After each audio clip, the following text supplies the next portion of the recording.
Today is Thursday, March 11th, 2021. Coming up on Roland Martin Unfiltered. President Joe Biden signed the COVID relief bill today ahead of schedule, $1.9 trillion. The bill includes $5 billion for black farmers. We'll talk with the president of the Black Farmers Association. Also, President Biden Senior Advisor Cedric Richmond will join us to talk about what else is in the package. Today marks the one-year anniversary of the pandemic. How much has changed and what have we learned? We'll talk with a black doctor about that.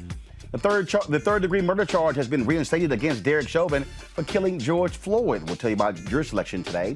And the Georgetown University adjunct law professor who complained about black students on a Zoom call has been fired.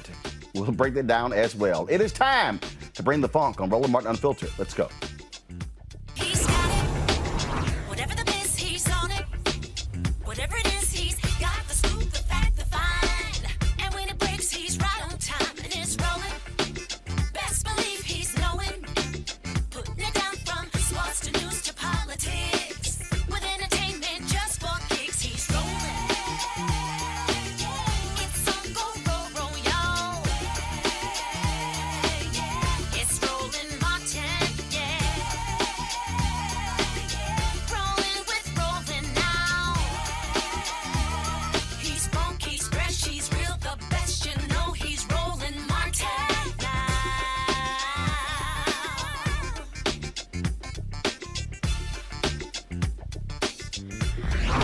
Martin!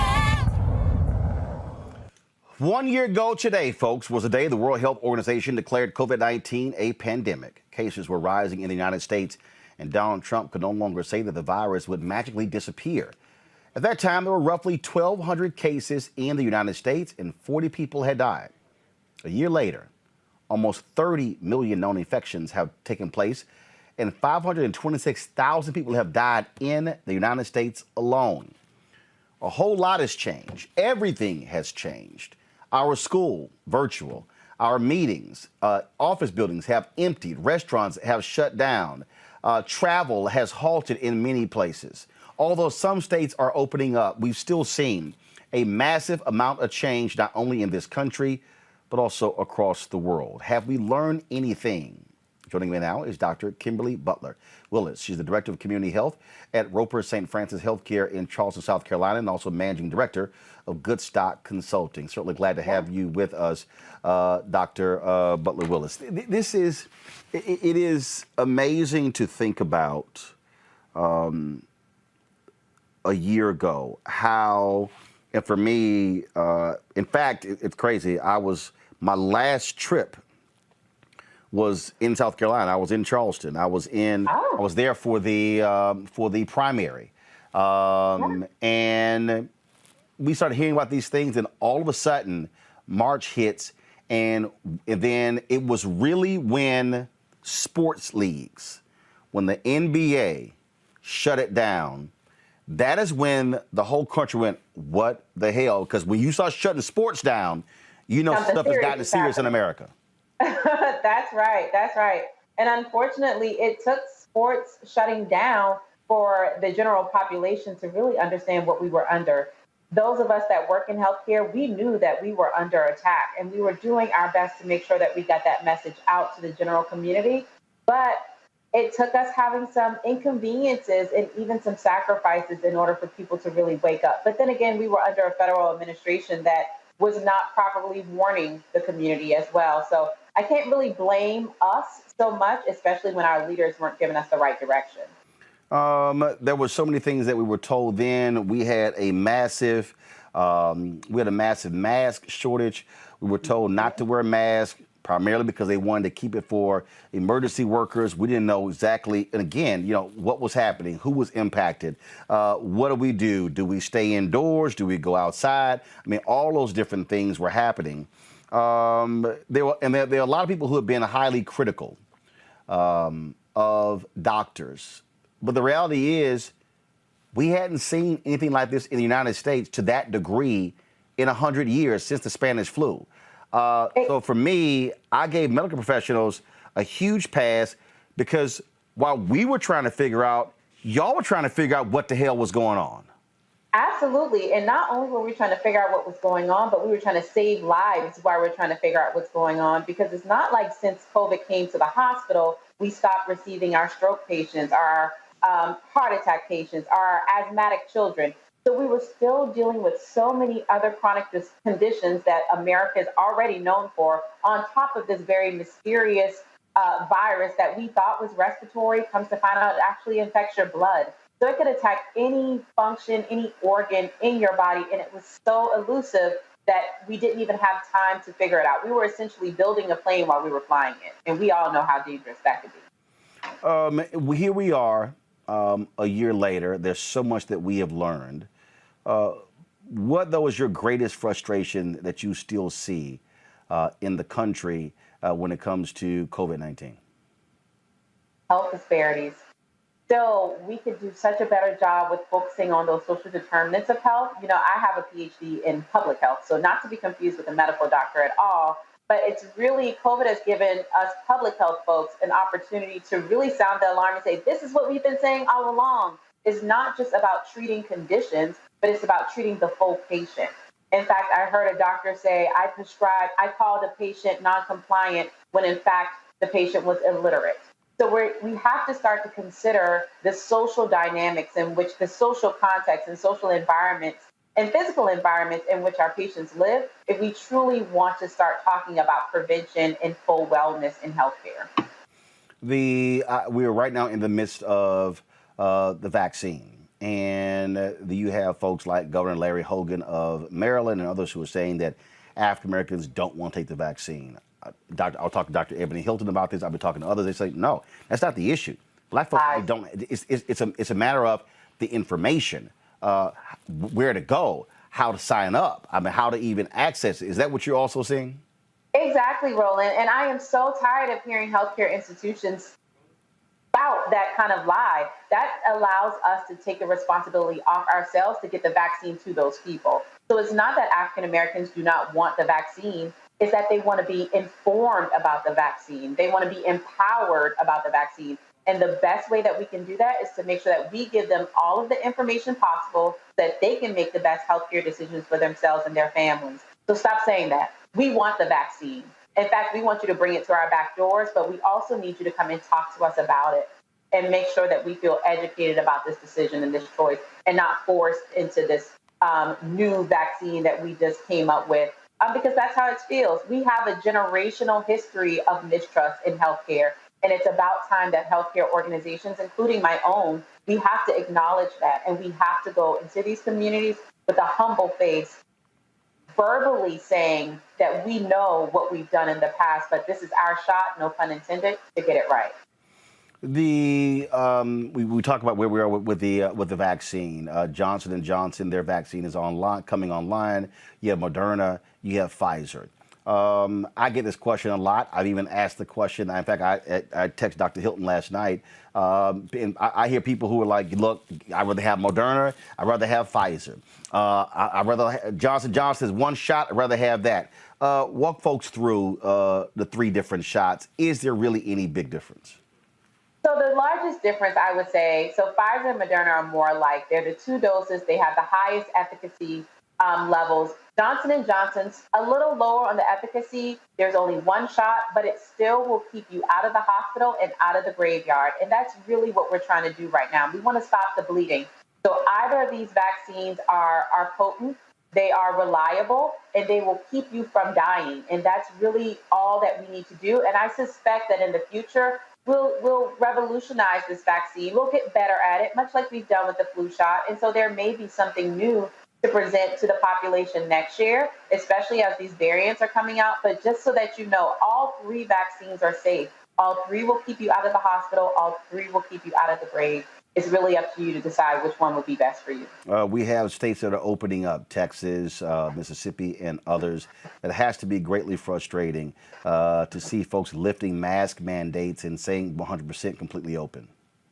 It's insulting, actually. It's not just insulting to healthcare workers, but it's insulting to those families who have lost loved ones. We know that we're not there yet. We are just at, about 19% of the population has been vaccinated. We have to get to 75% in order to reach herd immunity. And so if we have states like Mississippi and Texas, one of the largest states in the United States, opening the floodgates again, it's only going to take us back. And I'm not sure why these governors don't understand that. We're so close to the finish line. We're so close to getting back to those football games.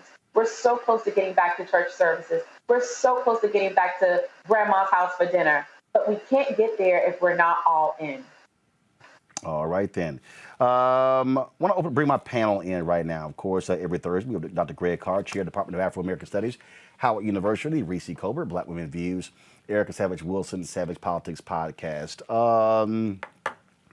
All three of you, I'll start with you, Erica. A year ago, early on, we had folks on from your home city of Albany. Where many, there was a funeral that took place there, and COVID spread like wildfire. The morgue was filling up of folks dying, and folks were absolutely scared to death of how widespread this thing could be. There we go. Think you unmuted. There we go. There you go. Mute her. Yeah, that helps. But yeah, it's hard to believe that was a year ago. And shortly after you provided that coverage, Roland, I believe a week later, my dear friend, Femi Anderson, went on. She transitioned after she was rushed to Emory to try to be, it's still hard to talk about, but to try to save her life.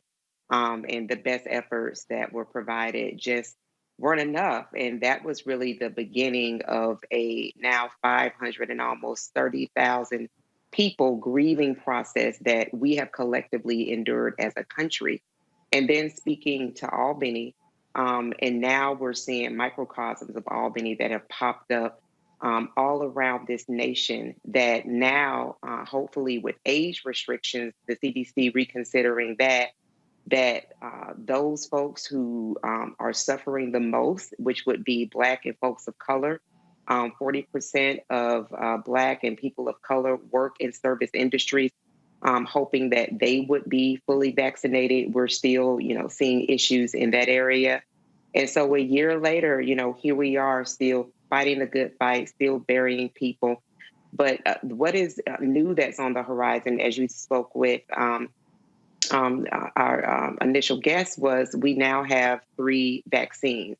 And so as people begin to understand what these vaccines mean, not only for them, but for the community and really for the world at large, it is really my hope that people will continue to engage Roland Martin Unfiltered to get the latest on what's unfolding with COVID, but also to do their own research on vaccinations and make their vaccination plan. Or if there still is, folks are still not really confident around the vaccine, that they do talk to somebody that they do trust within the medical, the public health community to help them to understand what it would mean to get a vaccine. It's not just a vaccine for us. It is essentially a vaccine for our entire collective. So it's hard to believe also that the last time I think we were all in studio together was March 3rd. It was after Super Tuesday coverage. So a lot has shifted, a lot has changed, but we still have an incredible water fight. And it is just really my hope that people do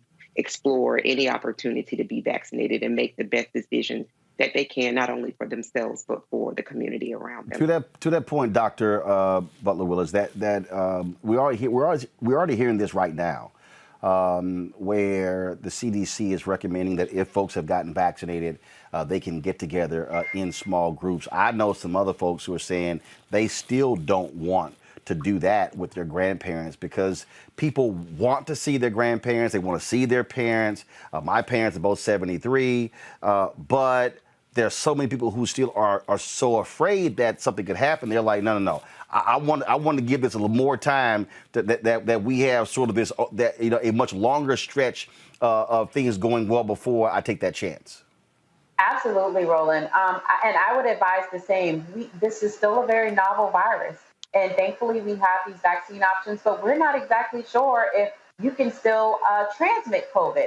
So although you're protected, can you still transmit it if you contract it? We don't know that yet. And so we do encourage people, although vaccinated, still wear your mask, still wash your hands, still socially distance, still just be as safe as you would if you weren't vaccinated because there are still too many unknowns.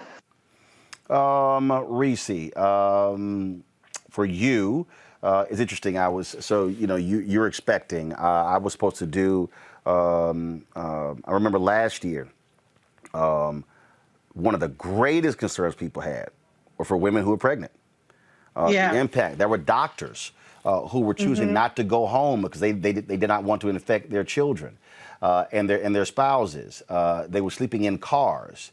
There were athletes who were freaking out, who began to opt out by saying, "Look, my wife is a newborn kid. I'm not chancing this whole deal as well." And it was amazing to watch really how this country, we were completely freaking out because folks simply had no idea how lethal this was, especially when I remember the stories of the bus driver in Detroit where somebody coughed on the bus and literally within a week, he's dead. Mm-hmm. Yeah, I mean, being pregnant during this pandemic has definitely made it the longest 9 months of my entire life. But it's so it's just really, really isolating to be pregnant in a pandemic. You know, my husband hasn't been able to see any ultrasounds. Aside from being in the emergency room, he has to wait in the car or wait at home. And, the one thing my doctor said over and over again is don't get COVID, so I've been isolating, this entire quarantine, but particularly as a pregnant woman. And the pandemic isn't over for me. For me, it's scary to see things like states opening back up. But when I go to the doctor, I still have to have on a KN95 mask. I'm going to have to deliver a baby with the mask on. I can only have my husband with me in the hospital. I can't have any visitors. And so the pandemic is still very much a real thing for people like me. I can't get vaccinated yet, or it's not known what impact it'll have on pregnant women. Luckily for me, my husband has been vaccinated. My mother-in-law, my mom have both been vaccinated. So that does open up some doors for at least me to feel a little bit more comfortable. But yeah, being pregnant in a pandemic, it sounds all good because you're not missing out on anything. But it's very, very, very much just an isolating and completely different experience than anybody could ever imagine. Dr. Greg Carr, you've had to do what a whole bunch of teachers and professors have done, trying to educate students online in a whole different environment, totally different than having lectures in the classroom. How has this adjustment last year been for you, your students, faculty, and staff at Howard University? Well, I can say this, Roland. I think, as Senator Raphael Warnock said on your program last year, COVID-19 exposed COVID-16-19, and so all the structural inequalities we have been brought to bear. And I've been in nonstop conversation with educators, K-12 especially. You've got young people who simply, in trying to manage getting from day to day, have disappeared from online education, have disappeared from school. We won't know the implications of this for quite some time. For me, this moment has rejuvenated me in some ways because it jailbroke the structural problems that we often face in under-resourced places like historically Black colleges. Many of my colleagues are trapped in the white nationalist-controlled states in the South, which is where most of our 105 HBCUs are, and have been forced back into the classroom because some of those schools need the revenue, and the states, whether it be South Carolina, whether it be Georgia or Texas, have demanded that they go back to campus, particularly the state schools. That has created an emotional tsunami. This has brought out, and for me, it's not only easy to manage as an individual, it's actually allowed me to engage in work beyond the physical classroom. And as we know, disasters, traumas, accelerate trends. This is where we were headed. And now, so I'll end with this in a moment. Everyone is going to do more of who they are and what they were doing before this thing hit. So whether it be Moderna, Pfizer, Johnson & Johnson, I expect, Naomi Klein calls it disaster capitalism. There will be, as Dr. Willis has said, there are going to be more vaccines. They're going to make windfalls of profits. A lot of it's going to come from our tax dollars. And I appreciate you, Doc, saying it's going to keep us from dying and keep us from being sick. And as we know, we don't know the long-term impacts because there hasn't been any long-term impact. But that same thing is true for teachers. Teachers are coming up with different ways of teaching and learning that aren't reliant on huge infusions of resources. So when this is over, education is going to be transformed, whether we want it or not. And the best thinking is what we will have to apply to the problem of how do we now build a system where there wasn't one before? Because believe it or not, there was no efficient system of education in this country, and this is what this pandemic has exposed. To that particular point there, Dr. Willis, there were a lot of people. When I think about, we had a 50 CAN as education reform group on the board of directors. We actually share offices with them here, Roland Martin Unfiltered. We had a board call today, and I made this point that there were a lot of people who could not stand distance learning. They could not stand online. They didn't like people working from home. They said it couldn't work. Then, of course, a year ago, we had no choice. There were those who were saying, "Oh, we'll be back in school in the fall," and I kept saying, "No, we're not." And I remember in April and May, I kept telling people, "Hey, y'all, it's going to be October 2021 at the earliest." I said, frankly, it's going to be more like 2022. People are like, "Oh man, you got to be crazy." I'm like, "Okay, all right, y'all go right ahead, keep thinking that things are going to be that way." Churches. So many churches, especially a lot of black churches, they couldn't stand off of, don't come to me with that Facebook, YouTube stuff. All of a sudden, I was getting calls from pastors all around the country. I was doing webinars, trying to teach folks all of a sudden on the fly. We are forever changed. And I'm telling you right now, people keep saying, when can we get back to where it used to be? That ain't happening. I think going to offices has changed. I think all the stuff that we touched has changed. I believe education is going to be forever changed. Elementary school, middle school, high school, college. I think same thing. Look, pastors have already said you can forget building large churches. Many of them are now realizing that they may not get members coming back. Folks may want to continue doing what we always call bedside Baptist on Sunday. And so I just think that people need to realize that the way of life we had pre-COVID is not going to return once everybody in this country has been vaccinated, even a year or 2 years from now. It is forever changed. We cannot put the toothpaste back in the tube at this point, right? And so I love what Dr. Gregg mentioned, because this is really our time, especially Black and brown people, to fight for what we know we deserve, because the system is broken, it is down, it is weak. This is the time to stand up and to advocate for your rights, because companies are listening. Healthcare systems are listening because they don't want to be called a racist. And so use that to your advantage. You said, Dr. Gregg, people are going to continue being exactly who they are. In fact, I'm going to add an exclamation point to it. You're going to continue to be exactly who you were before COVID, but use this to your advantage.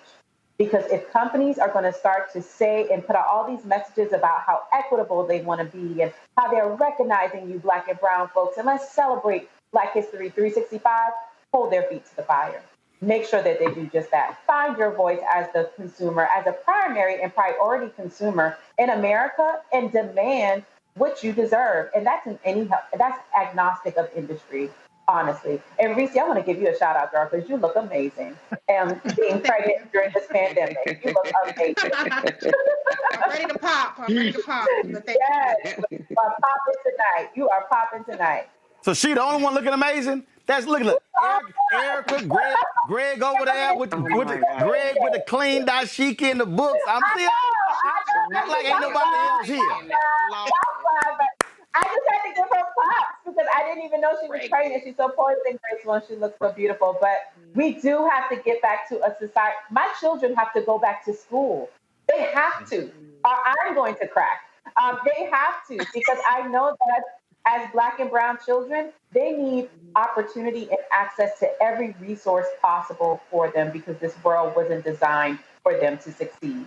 And think about it. My children come from a 2-parent household where we can afford to get you a tutor and get you additional resources. But what about those children who have to go to McDonald's just to use the internet? What about my other rural folks who struggle with internet access or even opportunities in education and their parents even being at home to help them with homework because they still have to work, putting themselves at danger for the disease and then coming right back. So it's just so many social determinants that we have to consider, and education, I believe, is honestly foundational. And I was confused as to why teachers weren't even considered in phase 1A. One of the things that President Biden is going to say tonight is going to call on states to open up COVID vaccine to everyone. So get rid of all these different categories. Doc, speak on that because, again, folks don't know, well, what category am I in? Is it by age? Who is it impacting? But also, are we at the point now where it's actually now widely available? I had Tom Joyner on last night, and he said, I don't understand why we're not giving COVID vaccine 24 hours a day. Right. Why aren't we? Because the system wasn't designed for us. In phase 1A, we focused on healthcare workers and long-term facilities. We know that our people don't go to long-term facilities. 70% of long-term facilities are white people.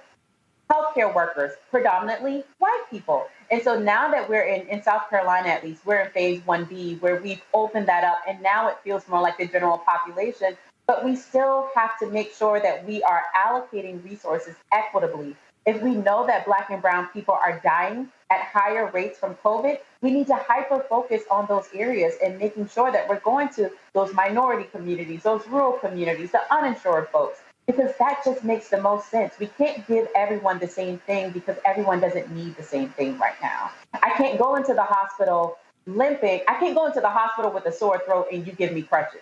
That makes absolutely no sense. And so I feel like that's what we've done with this vaccine. We gave America crutches when we saw that the sore throat was honestly our African American and Latino and indigenous populations. And we failed on that part. But I pray to God that with the release of Johnson & Johnson, we can see more opportunities for people in those priority populations to be vaccinated. The 1 dose really helps with our more transient folks, especially like our homeless people, are those that you may not be able to find again for a second dose. Well, it has certainly been a whole lot that has been going on, and we still have a long ways to go. We've lost more than 500,000 people. Black folks have been impacted in such a credible way, but we also are glad to see people who have stuck together, been far more resilient, have been helping one another. And I will say this here, I think, once we reach the point where we truly can open up, I think there are a lot of people who are going to greatly value being able to get together and just to be able to say hey and hang out with somebody. So I think this country might get a little crazy. I think a lot of work may not. It's the weirdest thing. I think when this thing opens up, I think a lot of work may not happen because for a lot of people who put things off, it's going to be a whole lot of being outdoors, partying. It's going to be like in Miami, they don't like there's no such thing as really shutting down. That might be everybody else. And so it's going to be real interesting to see, again, how folks respond. So, Doc, we certainly appreciate your leadership. Thank you so very much. The folks at Good Stock. Dr. Kimberly Butler-Willis, thanks a lot.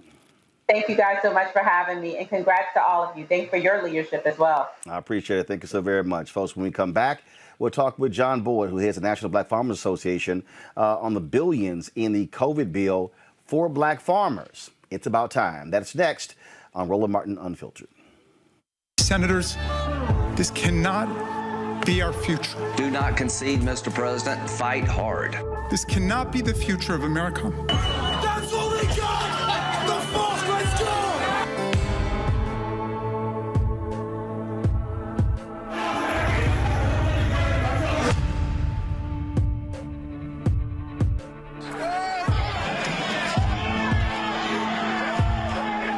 American patriots start taking down names and kicking ass. Where the fuck are they? Everybody stand down! Where the fuck is this? People died that day.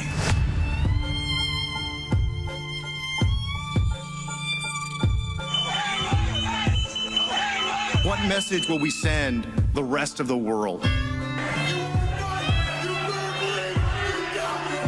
What happened today in Washington, D.C. is not America has stood for some very important things. I think what we've seen in the United States is terribly distressing. Incited by the current president. President Trump. The world is watching and wondering whether we are who we say we are. You were patriots, just like the patriots gathered at Bunker Hill. The election in many ways was stolen. Blessed are the peacemakers, for they shall be called the children of God. And at one point, people started chanting, kill him with his own gun.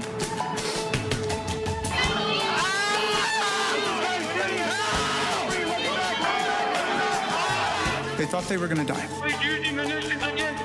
Watching someone use an American flagpole to spear and pummel one of our police officers ruthlessly, mercilessly. We didn't need more witnesses. We needed more senators with spines.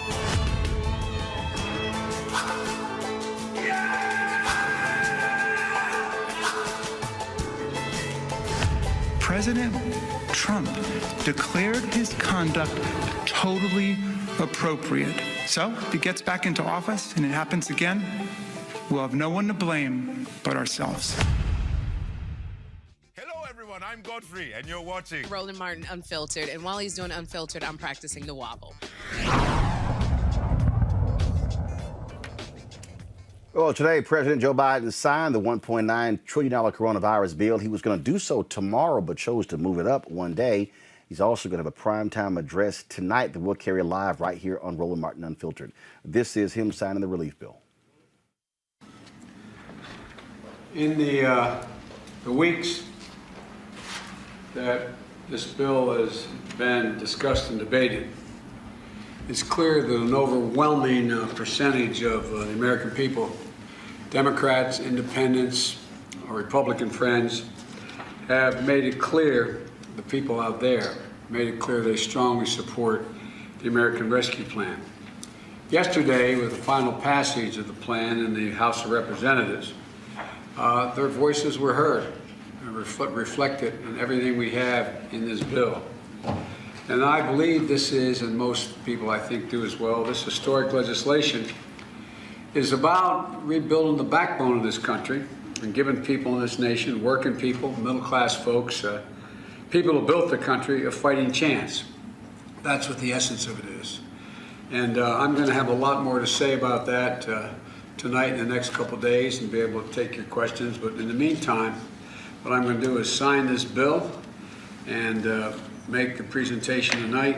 And then there's going to be plenty of opportunities. We're going to be on the road, not only talking about what I'm talking about tonight is the impact on the virus and how we're going to end this pandemic.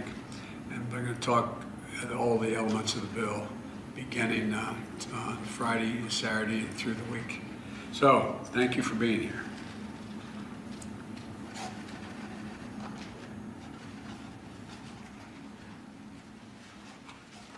Got it. Thank you all. Appreciate it. The relief bill includes $5 billion for the country's farmers who were struggling before the coronavirus pandemic as a result of Donald Trump's trade war. Half of that will go specifically to black farmers. Joining us right now is John Boyd, founder and president of the National Black Farmers Association. John, glad to have you back on Roland Martin Unfiltered. Thank you, Roland, for having me. And thank you for being a leader for our community and just getting the word out about this for us. So we really appreciate it. I appreciate it. How were y'all able to be successful to get this allocation, half of that going specifically to black farmers? Well, as you know from having your television show in the past, I talked about debt relief with you many years ago.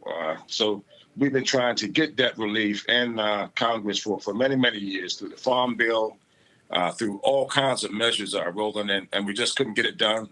And this was really a piece of Cory Booker's bigger bill, and we were able to get it in the COVID relief package.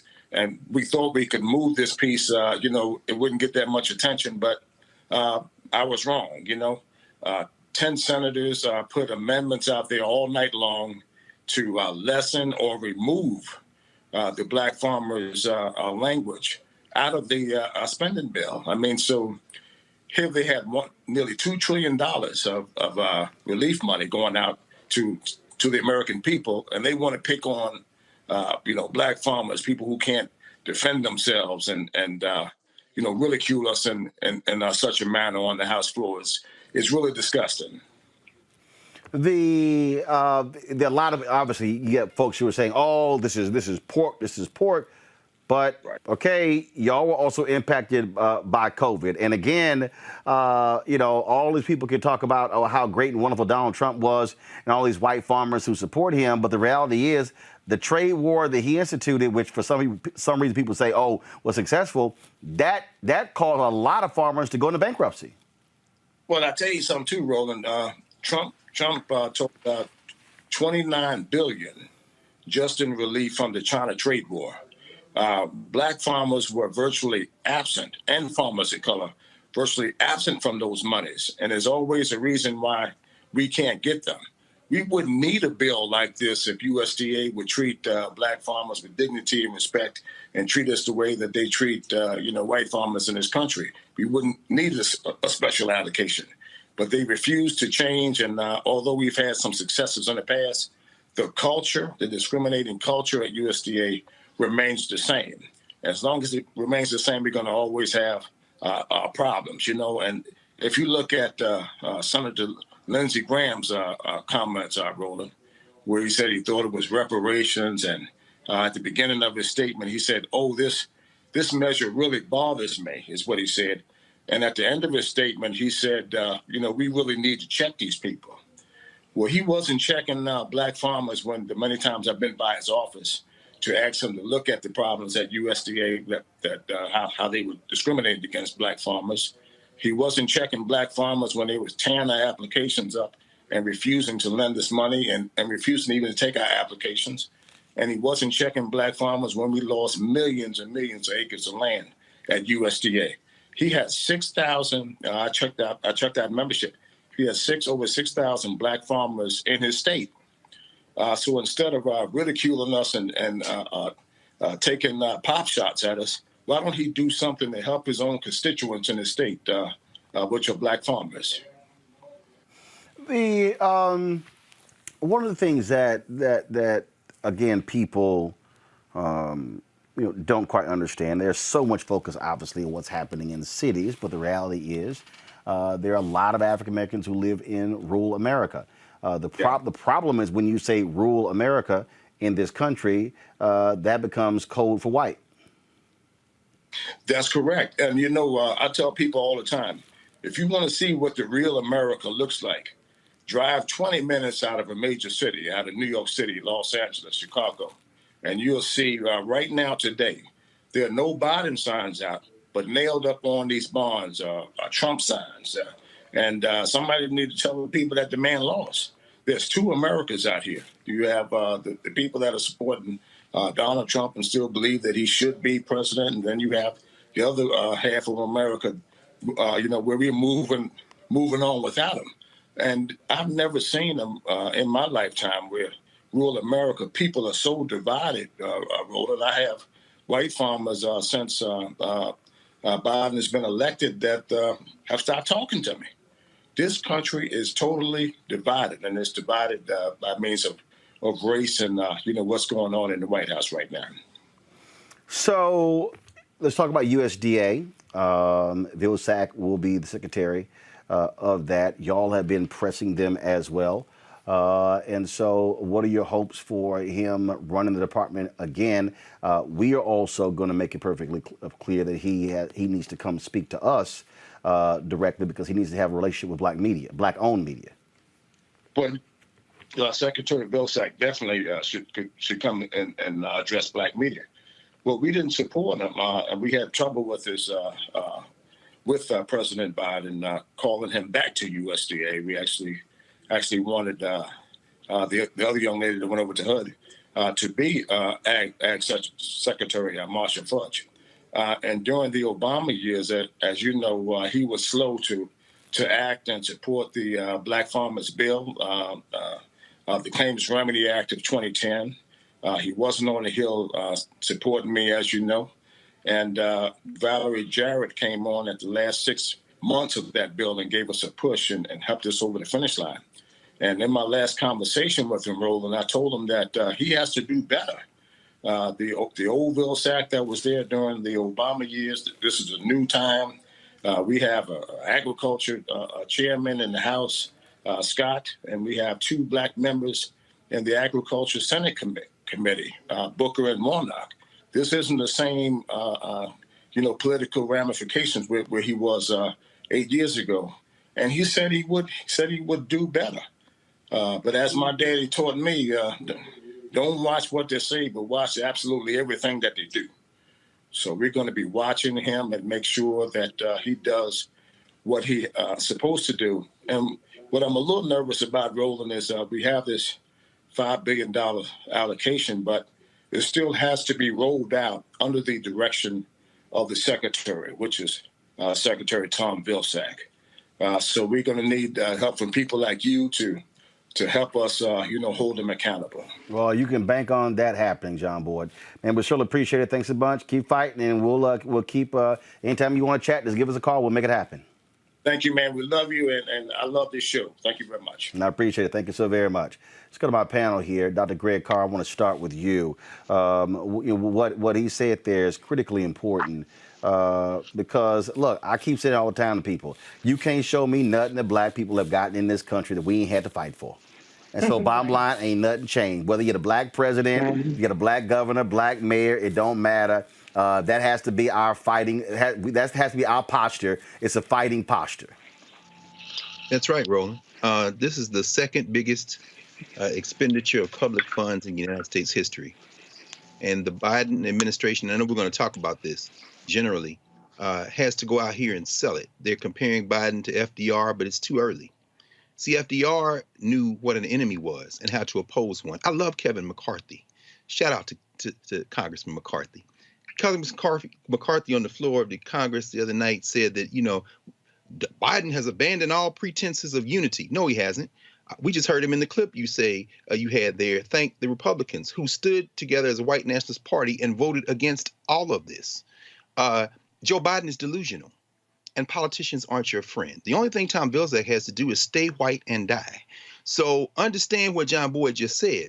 $5 billion is not set aside for black farmers. $5 billion is set aside for disadvantaged farmers, 25% of which look apparently, according to, some estimates, will be black. So how this money is spent is going to determine how much of that $5 billion gets into the hands of black farmers. Why is that important? Politicians not your friend. Why is that important? We're not divided. There was never a we. Why is that important for us to maintain our focus? We have open enemies, the whole white nationalist party. Shout out to Lindsey Graham. I love you, little Lindsey, the mascot of the white nationalist party, because you're an open racist. When we have made progress in this society, we've treated this country like what it is, a morality play. You, sir, have nothing in common with me. You are evil, and you must be opposed. Joe Manchin, Sinema, you too will be crushed. Why? Because you either are with humanity or you're with these evil white nationalists. This is a morality play at this point. So I guess what I'm saying is that now this bill has been signed, we as people of African descent have to engage in a multi-strata war. That means we got to fight with the laws. We're going to fight the voter suppression. We're going to fight all that in the courts. And at the same time, we're going to get every ID that we can't get the laws overturned. And we're going to treat these people the way they need to be treated. Biden, stop talking about unity, or keep talking about unity. We don't care, because you'll line up and we'll run over you too. This thing right here is life or death now, bruh. So smile and working class Joe, every last one of them lined up and declared you an enemy. And until you declare them an enemy, you playing games. And you're not going to play games with our lives. Bottom line here, Reese, and that is this here. Look, 0 Republicans voted for the bill. Now you got folks like Senator Wicker running out here trying to take credit for the billions and therefore the restaurant industry saying him and Sienna proposed a bill. Yeah, but you voted against it. And his response was, well, just because there are a few things in it that I like don't mean I still got to support the whole deal. No. See, Phil Graham used to do that crap. He was senator of Texas. They called it Graham standing, where he would vote against something, then send out press releases touting it by saying, well, it's still going to help my constituents. And that's what they do. So this whole idea, every time I hear Manchin talk talk about, and I hear, Senator Susan Collins chirping how, her relationship with Senator Chuck Schumer, how awful it is. My deal is like, Biden cannot, look, President Biden, Vice President Harris, they can call all they want to. I don't believe there's a single bill they're going to get 10 Republican votes. That's right. I don't. I don't. Maybe this so-called infrastructure bill, but I remember the Republicans fought Obama on an infrastructure bill. Yeah.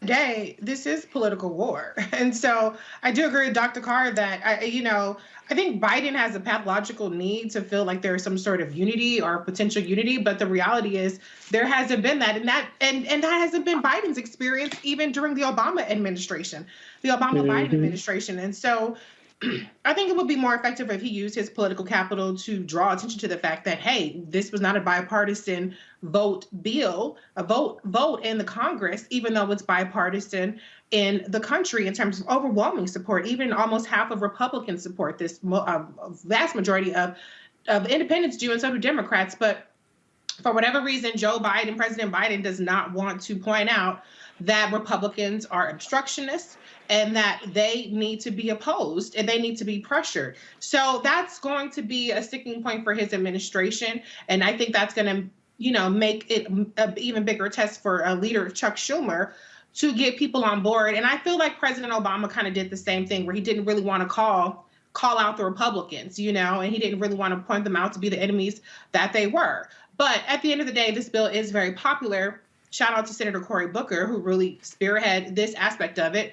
And we're going to have to just really continue to fight the agencies and how they implement these different provisions. It's going to be incredibly important. Tom Vilsack, he has a lot to prove, but that's where we have to be engaged, and not just on what the headlines are and not just on what the president and vice president are doing, but also on what the secretaries are doing, what their agencies are doing, what's happening in these Senate committees, what's happening in these House committees. And so the more engaged we are in these things, the better it'll be. The last thing I'll say, too, is a lot of these things are temporary, which is what you do. You don't, it's much harder to get a permanent provision in there, because then that balloons the price of the bill. But we still have work to do. This is a great starting point in terms of it's very transformative, but we're going to have to keep the pressure on Democrats and Republicans to actually make these really transformative provisions permanent. Let's go right now to Cedric Richmond. Of course, he is with the Biden administration, former congressman from New Orleans, now over the Office of Public Engagement. Cedric, to that particular point, look, you served in Congress. You know how Republicans operate. You got 0 votes on the House side. You got 0 votes on the Senate side. The reality is they're not going to lift a finger. And so the question is, look, you're gonna have outreach to them, but is the president prepared to make it clear to the Democrats, y'all might have to go your own way and do all of this heavy lifting yourselves without any help from the other side? We just did it.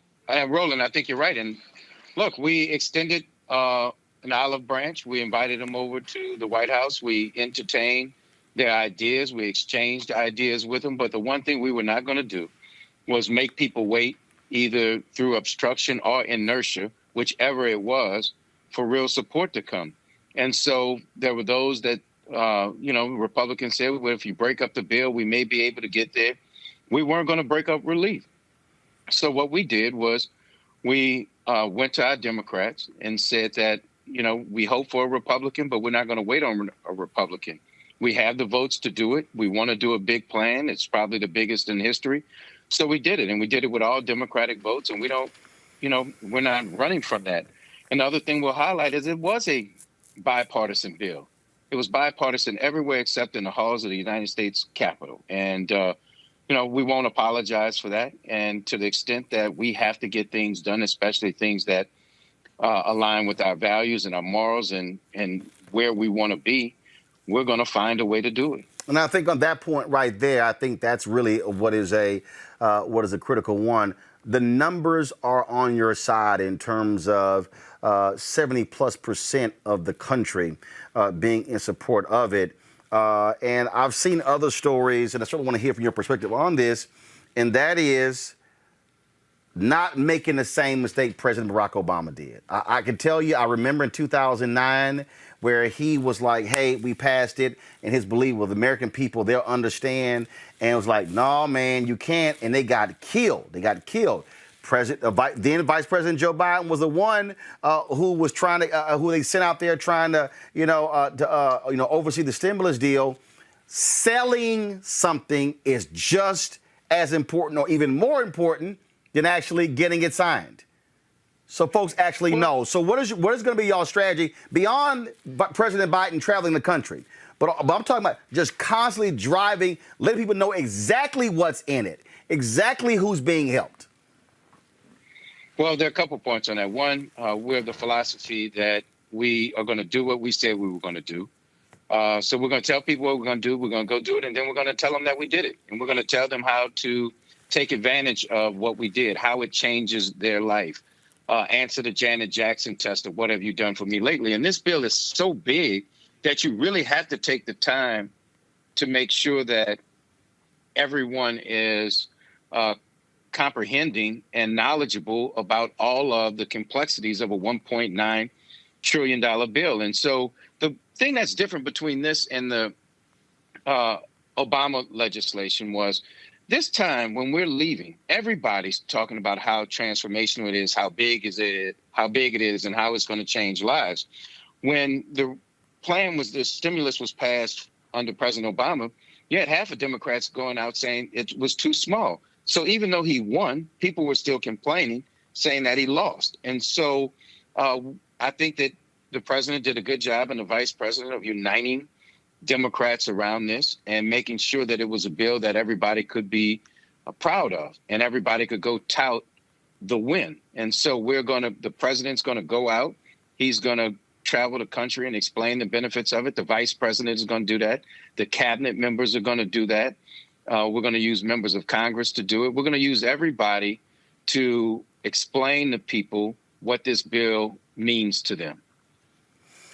Already, you got Senator Tom Cotton who was saying, oh, these checks are going to people in prisons. Didn't 2 bills get passed under Trump? You were in Congress, and didn't folks who were in prison get checks? But we didn't change much on eligibility. So it is the exact same that whoever received it under Trump will receive it under us. And that's just what Republicans do. They figure out something in the bill that can point to poor people, black people, or incarcerated people, or Hispanics, or immigrants, and just try to divide the country. And so I think the country's actually getting tired of it. And if this bill is 74% popular now, then the question is, what will it be at the end of the month? What will it be tonight after the president explains what we did, why we did it, and what people should look forward to? I think it's going to go up. And so at some point, you just have to isolate and expose people for what it is and what they're doing. And so, you just mentioned it. Don't go out and tout the parts of the bill like you really did something for the American people. You were trying to stand in the way of $1,400 checks for expanded child tax credit, enhanced earned income tax credit, nutrition for hungry people, with 1 in 5 black families going hungry right now. That's what they were doing. They knew what they were doing, and you just have to call it for what it is. I'm just proud that all the Democrats stuck together and said, we're going to do what's right. And it's popular. So it's not, I don't even think it was that hard of a vote, but sticking that together as Democrats in such a unified way was remarkable. The John Lewis voting bill, that is going to be a crucial one. We have been covering what's happening in Georgia with massive voter suppression. And the reality is this here, some 240 plus bills across the country Republicans are putting in place. Florida, a committee there, they just voted to completely get rid of all ballot drop boxes, not even try to do one per county. And so Republicans are trying to change laws left and right. Is that the next major priority of President Biden? And look, the reality is the filibuster is going to have to be, they got to get rid of that to get that through. That has to get done, or Democrats could very well be facing massive defeat in 2022 at the ballot box, what the Republicans are doing right now. Well, look, I don't think it's the next priority we're going to deal with. You have to remember the day he signed all the racial equity executive orders, he talked about the need to pass the John Lewis Voting Rights Act. So he's been talking about it for a while. It's something that's important to him. He wants to see Congress pass it. He wants to sign it, and he's willing to engage in it. And so we're going to get prepared to have that fight. You're talking about a president who has chaired Judiciary, renewed the Voting Rights Act twice with almost unanimous support one time. So we're going to give people an opportunity, like we did on this bill. We're going to give people an opportunity to get to 60 votes to see if we can do it in a bipartisan way. But this is something that is important to America. It's important to the president, and we see what's happening across the country. And so we're not going to turn a blind eye to it. We're going to work on it. But to say we're going to get rid of the filibuster today, we're not going to say that. But the reality is this: if you have a hugely popular COVID relief bill and you got no Republican votes, I see absolutely zero path to 60 votes on the John Lewis voting bill. Well, many people didn't see a path at all to spending $1.9 trillion. If I had a pity for everybody who said it was too big, we couldn't get it done. So look, Roland, nothing beats a failure but a try, and we're going to try. And so we're committed to getting that bill passed, and we'll see how we get it done. And getting that bill passed by any means necessary. Well, I didn't say that, but, you read through the lines and you're good at what you do, but we're gonna get the bill passed. That is our goal, and we have every intention on succeeding on it because we know what it means. We know what the fight to get the right to vote, a meaningful right to vote, not just on paper, but to break down the barriers and the systemic racism and all of those things involved with voting. And the president doubled down on it on Bloody Sunday. The vice president is engaged with it. So it's something that the entire White House is paying attention to. All right. Cedric Richmond, we certainly appreciate it. We look forward to hearing President Biden's comments tonight with his address to the nation. Thank you, Roland. Thanks a lot. Let's go back to my panel. Eric, I want to go to you. You're, of course, there in Georgia. This is huge.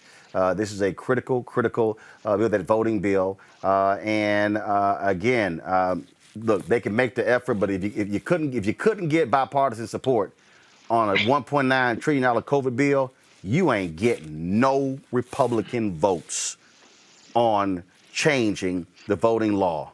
Zero. Okay. I think we were all kind of collectively shaking our heads like this is not going to happen, particularly when you think about the real fight that it took to make sure that Georgians did, in fact, elect 2 senators to go into the wells of the Senate. We're, as we kind of continue to kind of like matriculate through this program and just thinking about, what the conversations that we've been having on this program, I think something that Dr. Carr said just a few segments ago, he talked about, this is life or death. And so when we start thinking about 2022, those elections, those Senate elections that will take place, and then we start thinking about 2024, we already know that the son of a Klansman has said, listen, don't send your money to rhinos, even though he was a Democrat for much of his political life, so to speak. Give to my PAC. So his grifting has gone to another level, and they will give. They will support. That is what Republicans do. They get in line. They are subject to authoritarianism.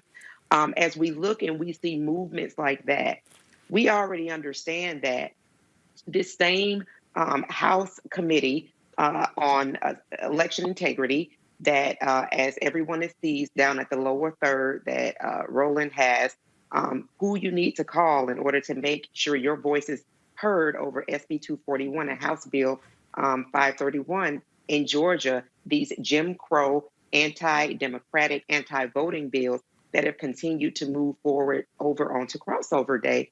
That here's the thing that, if we do not get our shit together this year, 2022 and 2024 are going back Republican, period. Right. That is exactly what's going to happen.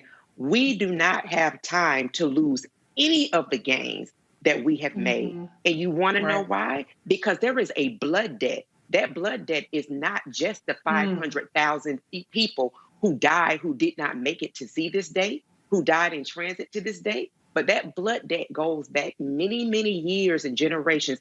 As you had Mr. Boyd come on and he's talking about the plight of Black farmers, I can't help but think about over in just less than 100 years, 90% of Black farmers have lost their land. You know what that's called? That's called theft, everybody. That is land theft, 90%. And when you think about Black farmers only have a fourth of the acres that white farmers have, 100 to 440 acres. This country specializes in theft, period.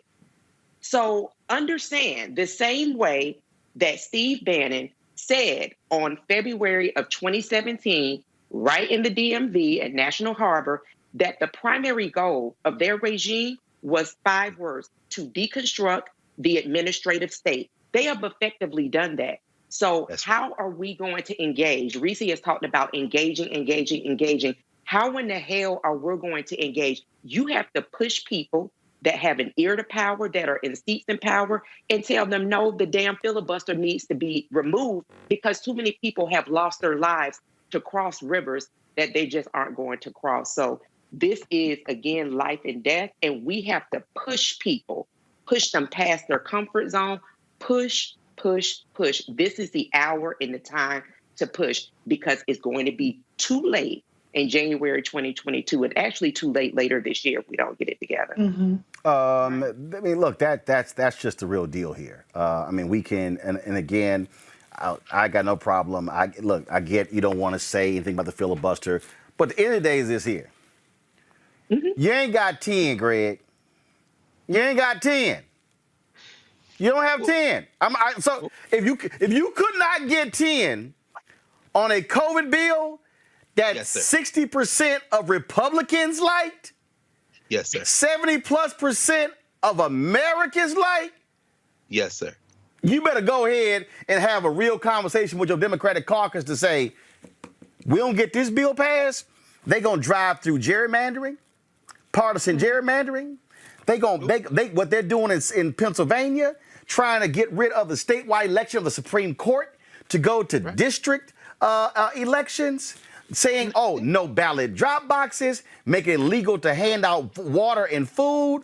Oh, no. They trying to run the table for the next 10, 20 years.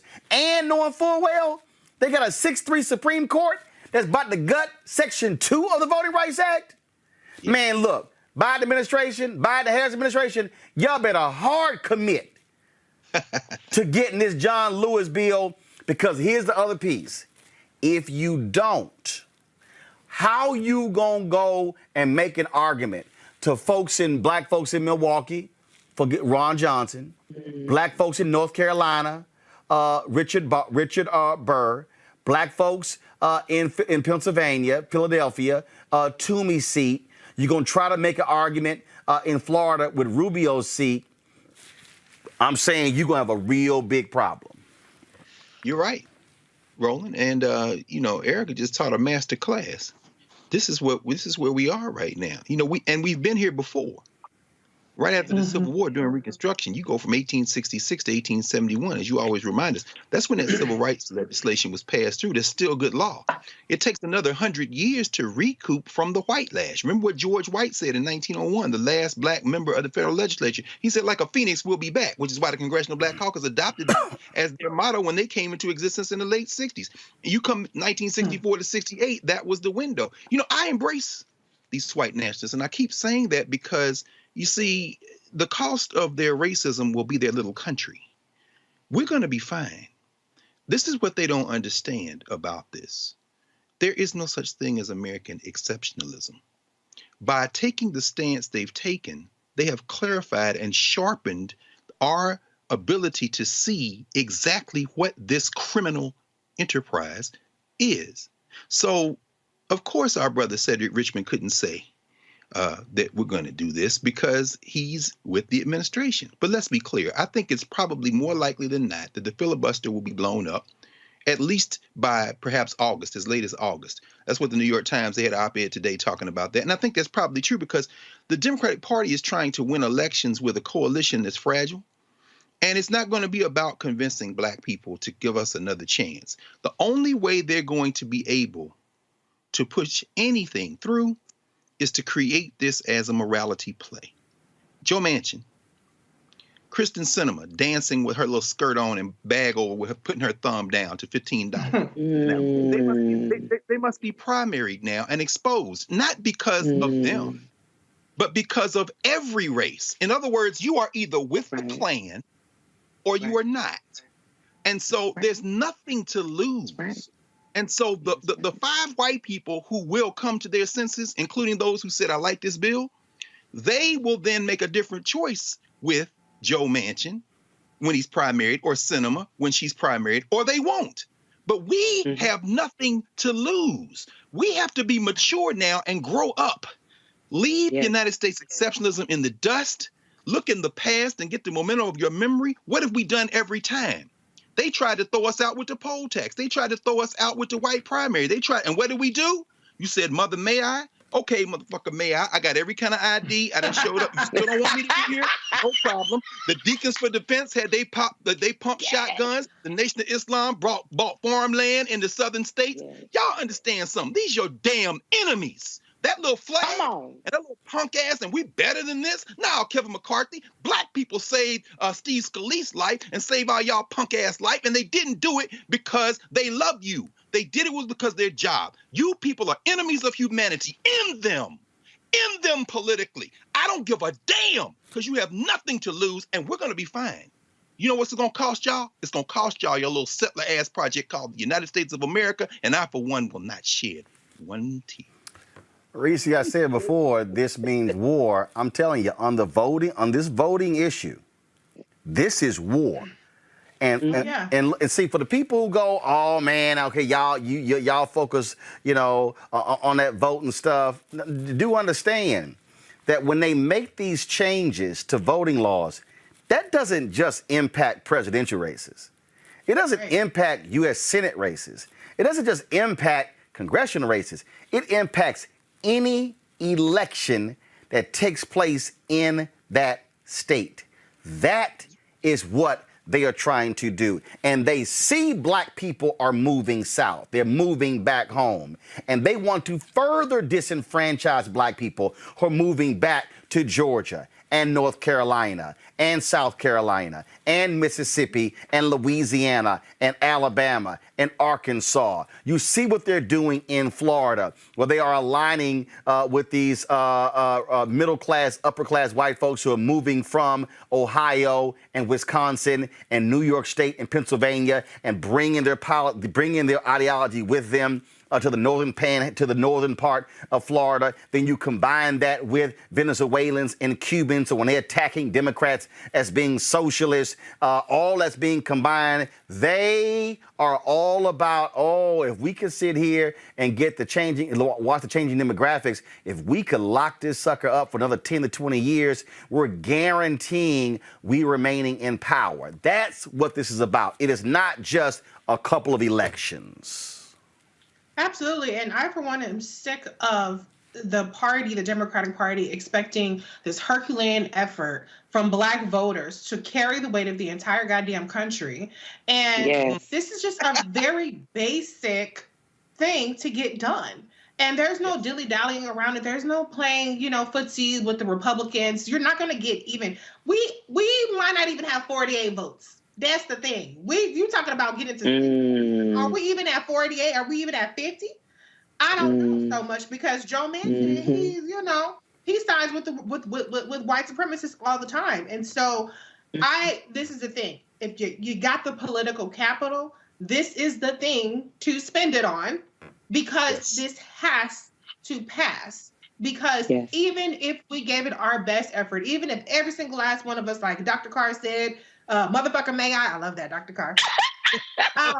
Even if we showed up, it's still not enough, because they are rigging the game. And each time we overcome it, they rig it even more. They make it that much more impossible. Not that we won't overcome it, but for that the system itself cannot be broken in the way that it solidifies their white supremacist power. And so at some point, you have to stop playing nice. You have to stop being diplomatic about it and call it out for what it is. And that is white supremacist rule that wants to make Black and brown people second-class citizens, that wants to disenfranchise us at every single level of government. That's what is at stake here, period.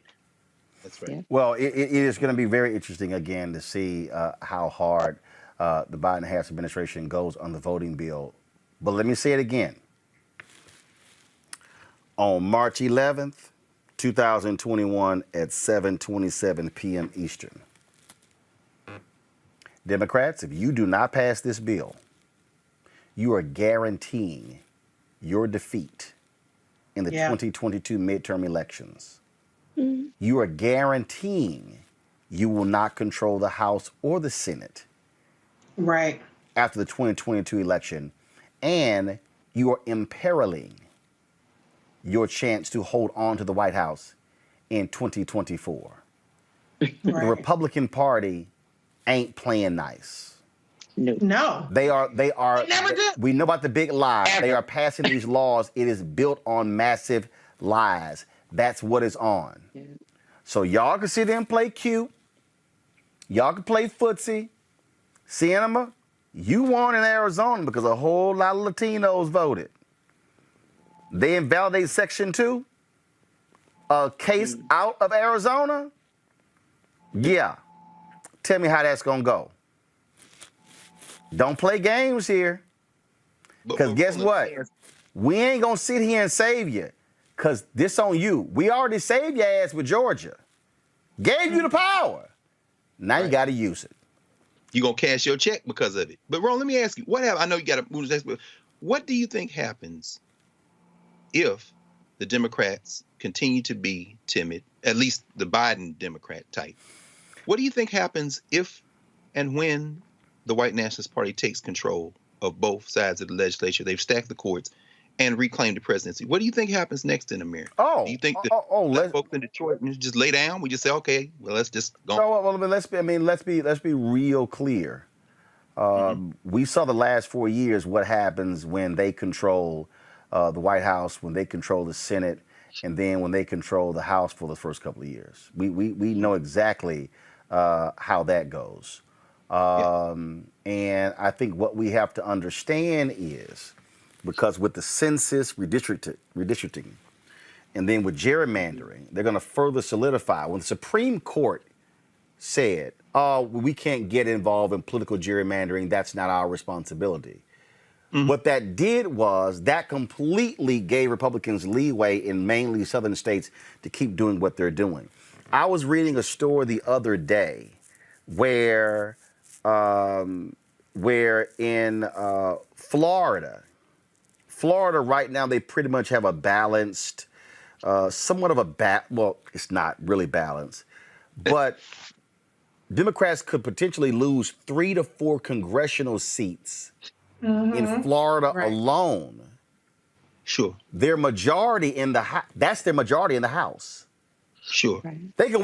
So if the Republicans in Florida succeed with gerrymandering, they're in Florida, that could cost the Democrats the House if they keep every other seat.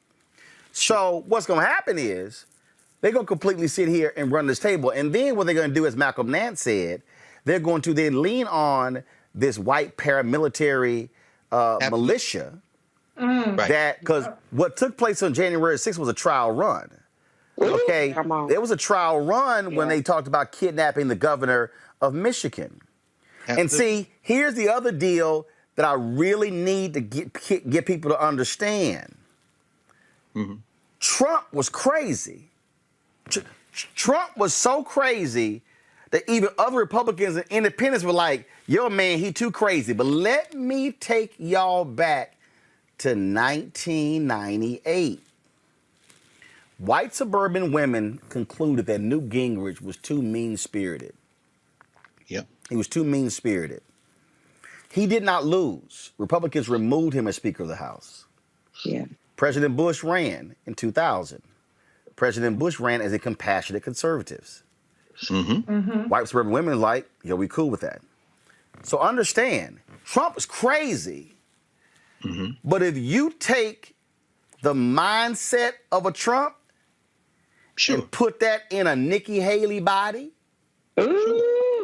put that in a Hawley body, what's going to happen is those white Republicans who said, man, I can't deal with crazy because he just tweet crazy stuff, they're going to say, oh, she's acceptable.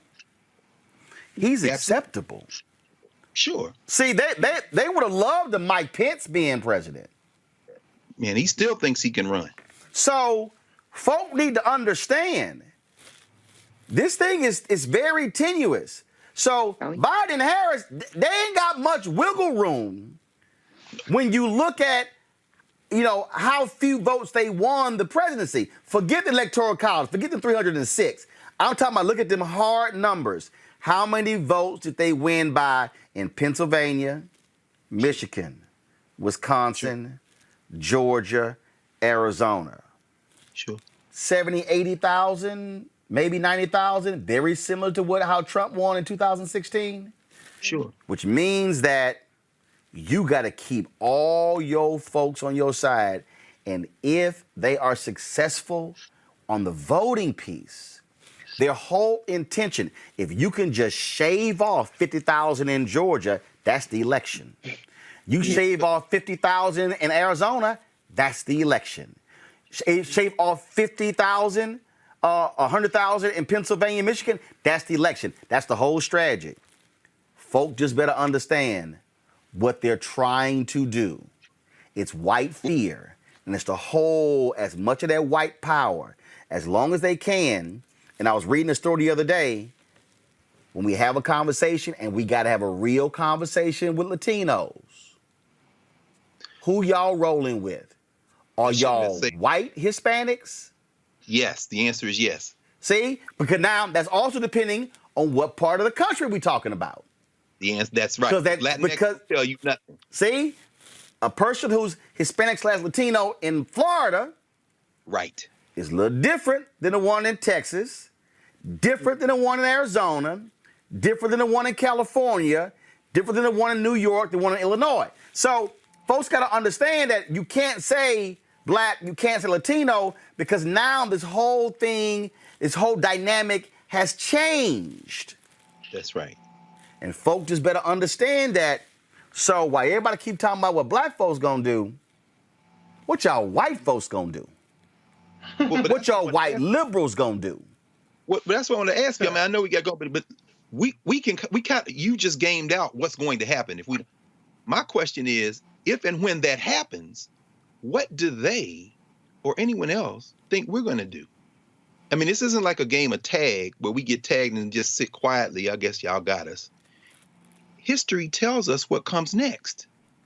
Yeah. In other words, if they get everything, control of everything, if they do it the exact way you said, what do you think is going to happen in California or Houston, Texas? What's going to happen in forget New York State? What's going to happen in Atlanta? In other words, I think people have a basic lack of awareness of what a country is, and there's never been a country like the United States.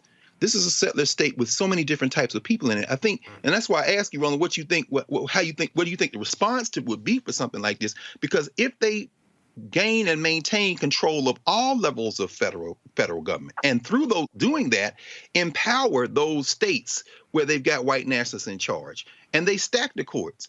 Do you think, Roland, and anybody, I'm just thinking about it, because this is the conversation that we get to, but we never have, because it's never voiced. The silence usually says, well, if they do it, we'll just fight harder. But there's no American exceptionalism. My question is, do you think there will be a country? Do you think people will just take it? I think that yes, I think there will be a country. I think that there will be massive resistance to what they're doing.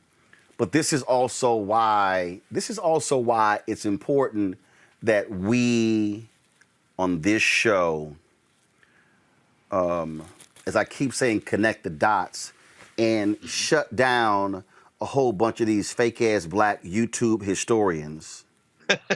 Right. Because again, when somebody I had a guy who sent me a tweet today. He was like, yesterday goes, well, are you happy with your Biden vote? I said, fool, who's on the flip side? Come on. See, ain't no perfect candidate, but I can damn sure make a calculus. If you told me, ride in the car with one of my twin nieces, or ride in the car with a drunk driver, I ain't trying to ride with now one of them. Lord, see, I ain't trying to ride with neither one of them. Roland. you got a problem tonight, man. But if I got to make a call, it ain't gonna be the drunk driver. No question. I got to make a call. And so for the people out there who have promoted all this nonsense of don't vote, and then when somebody says, well, only look at down ballot, well, then you act like what happens up there don't impact what happens down there. Right. See, you can tell somebody, well, ignore the top, vote for the DA.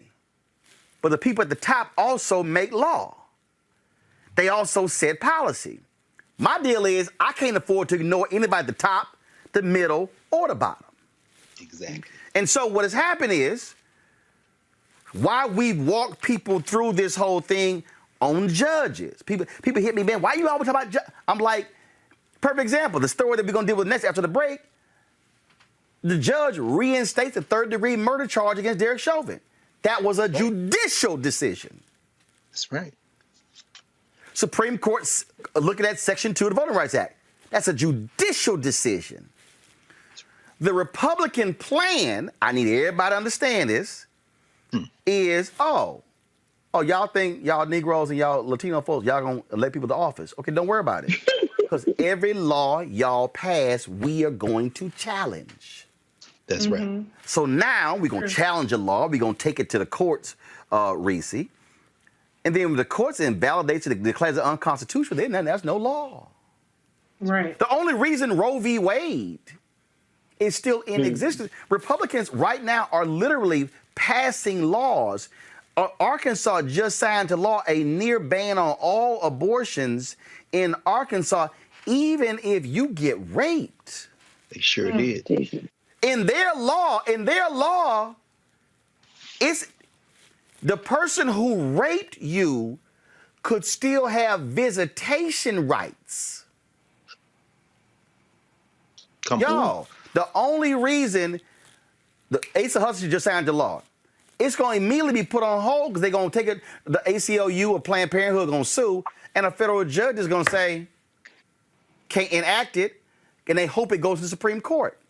That's right. Y'all, that's law. So Republicans, they hoping Supreme Court takes it because they're saying we got a 6-3 majority. This might be the one to overturn Roe v. Wade. All I'm simply saying is, judges, all of these things connect. That's why we do this show, so we can tell you stop listening to these fools. That's right. Who tell you voting doesn't matter, because whoever is in elected office is going to have a direct impact on every single public policy you can think of. And what I was trying to tell a young brother from Albany who was on the other day, bruh, you can go create your own school, support it. You can be building up our people to be about self.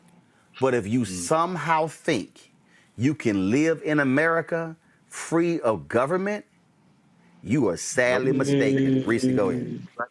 That's right. And the thing I want people to understand is, and this is particularly going back to the filibuster discussion, is that Republicans have no allegiance to precedent. They have no allegiance to the rules.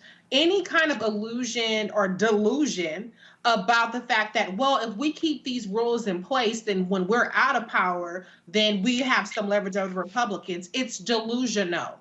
The bottom line is our politics are not based on merit. Our politics actually aren't really even based on what have you done for me lately. What they're based on is how you survive in a game that is rigged and how you overcome it. And Black people are remarkably resilient and determined to make the difference so that we still have a country, as Dr. Carr would say. But what Democrats have to understand is you can't think that when you're out of power that you're going to have any power. We saw that under the Trump administration where Democrats weren't able to stop a damn thing. That's how we have 6-3 Supreme Court right now, because as soon as Mitch McConnell and Trump got in, they changed the rules, the filibuster rules. So it's about time that Democrats realize that I'm not saying you rigged the game, but I'm saying that you got to play the damn game, and you got to play it to win, and you got to play it when you have the power, and you can't worry about when you don't have the power, because you're going to make yourself not have the damn power, and the Republicans are going to do whatever it takes every single time to hold on to that power. It was a miracle that they lost the way that they did this time. They're not taking any chances. 200-something voter suppression bills. And even though you have Democrats on Twitter talking about that, this is happening, there needs to be a forceful response to this. There needs to be a forceful repudiation of the Republican Party itself. And Democrats, you have to use the power now or you lose it, and you don't get it back for a decade. Simple as that. Right. Going to a break. We come back. We'll talk Derek Chauvin, of course, facing charges in the death of George Floyd. That's next on Roland Martin Unfiltered. I believe that it's movement time again. In America today, the economy is not working for working people. The poor and the needy are being abused. You are the victims of power, and this is the abuse of economic power. I'm 23 years old. I work 3 jobs. Work 7 days a week. No days off. They're paying people pennies on the dollar compared to what they profit, and it is time for this to end. Essential workers have been showing up to work, feeding us, caring for us, delivering goods to us throughout this entire pandemic, and they've been doing it on a measly $7.25 minimum wage. The highest check I ever got was literally $291. I can't take it no more. The fight for 15 is a lot more than about $15 an hour. This is about a fight for your dignity. We have got to recognize that working people deserve livable wages. And it's long past time for this nation to go to 15 so that moms and dads don't have to choose between asthma inhalers and rent. I'm halfway homeless. The main reason that people end up in their cars is because income does not match housing cost. If I could just only work 1 job, I could have more time with them. It is time for the owners of Walmart, McDonald's, Dollar General, and other large corporations to get off welfare and pay their workers a living wage. And if you really want to tackle racial equity, you have to raise the minimum wage. We're not just fighting for our families, we're fighting for yours too. We need this. I'm going to fight for it until we get it. I'm not going to give up. We just need all workers to stand up as one nation and just fight together. Families are relying on these salaries, and they must be paid at a minimum $15 an hour. $15 a minimum. Anyone should be making this to be able to stay out of poverty. I can't take it no more. I'm doing this for not only me, but for everybody. We need 15 right now.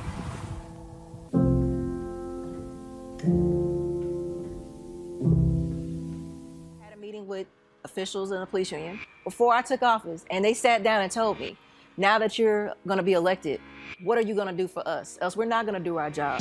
Because remember, see, everybody focuses on the governor's case.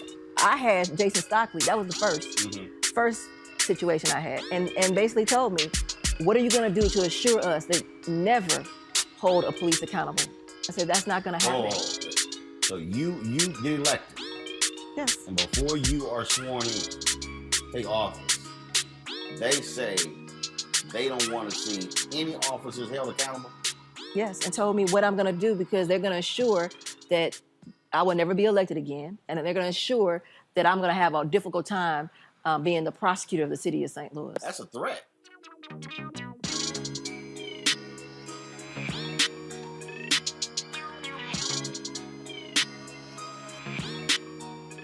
Hi, everybody. This is Jonathan Nelson. Hi, this is Cheryl Lee Ralph, and you are watching Roland Martin, Unfiltered. As I said earlier, Judge Peter Cahill reinstated the third-degree murder charge against ex-Minneapolis police officer Derek Chauvin. Judge Cahill acknowledged the ruling from the Supreme Court, which denied the defense's attempt to block the charge. The additional charge carries a maximum sentence of 25 years and gives jurors another option to convict Chauvin of murder. Here's what the judge had to say. Murder in the third degree is reinstated as originally charged. In this case, this is not a decision as to the other three defendants who are set for trial on a later date, and we'll address that later. Minnesota Attorney General Keith Ellison released a statement after the charge was reinstated, saying the charge of third-degree murder, in addition to manslaughter and felony murder, reflects the gravity of the allegations against Mr. Chauvin. We look forward to presenting all three charges to the jury. Folks, check this story out. But you know what? Just go ahead and roll it. No charcoal grills are allowed. I'm white. I got you, Carl. Illegally selling water without a permit On my property. Whoa! Hey! You don't live here. I'm uncomfortable. So last night, someone sent me this video that circulated on social media, and I said, what the hell? They were a bit jumbled. Yeah. It's the best way I can put it. It's like, okay, let me reason through that, what you just said, kind of thing. Yeah, right. Unfortunately. And you know what? I hate to say this. I end up having this, angst every semester that a lot of my lower ones are Blacks. Happens almost every semester. And it's like, oh, come on. Get some really good ones, but there are also usually some that are just plain at the bottom. It drives me crazy. Yeah. So I feel bad. Well, this morning, Georgetown announced that that particular adjunct professor was being investigated. A few hours later, they announced that Professor Sandra Sellers had been fired after she was recorded disparaging Black students on a Zoom call with another professor. Video of their conversation, again, was leaked on social media by a student. And of course, the law school initially said there would be an investigation, but yeah, it was not long. Sellers said she told the Georgetown dean that she was going to resign. He was like, nah, you're gone. Georgetown Law School Dean Bill Traynor released an updated statement this afternoon. It said, quote, as I wrote to you last night, I'm appalled that two members of our faculty engaged in a conversation that included reprehensible statements concerning the evaluation of Black students. I have further reviewed the incident and have now spoken to Professor Sellers and Professor Batson, giving each the opportunity to provide any additional context. I informed Professor Sellers that I was terminating her relationship with Georgetown Law effective immediately. Now, keep the statement up there. This is what is crazy about this whole deal. He says, during our conversation, she told me that she had intended to resign. As a result of my decision, Professor Sellers is no longer affiliated with Georgetown Law. Professor Batson has been placed on administrative leave pending the investigation by the Office of Diversity, Equity, and Affirmative Action, the results of which will inform our next steps. Until the completion of the investigation, Professor Batson will have no further involvement with the course in which the incident arose. We're taking significant steps to ensure that all students in this class are fairly graded without the input of Professor Sellers or Professor Batson. This is by no means the end of our work to address the many structural issues of racism affected in this painful incident, including explicit and implicit bias, bystander responsibility, and the need for more comprehensive anti-bias training. This is a matter of great concern to me. I will be writing to you soon with a range of actions and changes that we will implement to address these issues. I will also send information about a listening session to the Georgetown Law student community that we plan to hold tomorrow. Greg Carr, the thing about this is, again, this is a comment taking place between two white professors. We know about it because it was on a Zoom call and it got leaked. The reality is this here. These conversations happen every single day in law schools, engineering schools, in professional schools, in law firms, in corporate America. In fact, I want to pull this up I saw this, and it's really tied to this same story that's just very interesting in terms of just how folks roll. So a test was done, and in this test, what they did was they sent out this particular statement, if you will, and it came from. It was two different statements that went out. It was a law statement, and what was interesting about it is that they had sent out like 43 different law partners responded to it. Well, they said that it came from one of the statement came from a white student. He had the exact same name, but they said one was a Caucasian, the other one was black.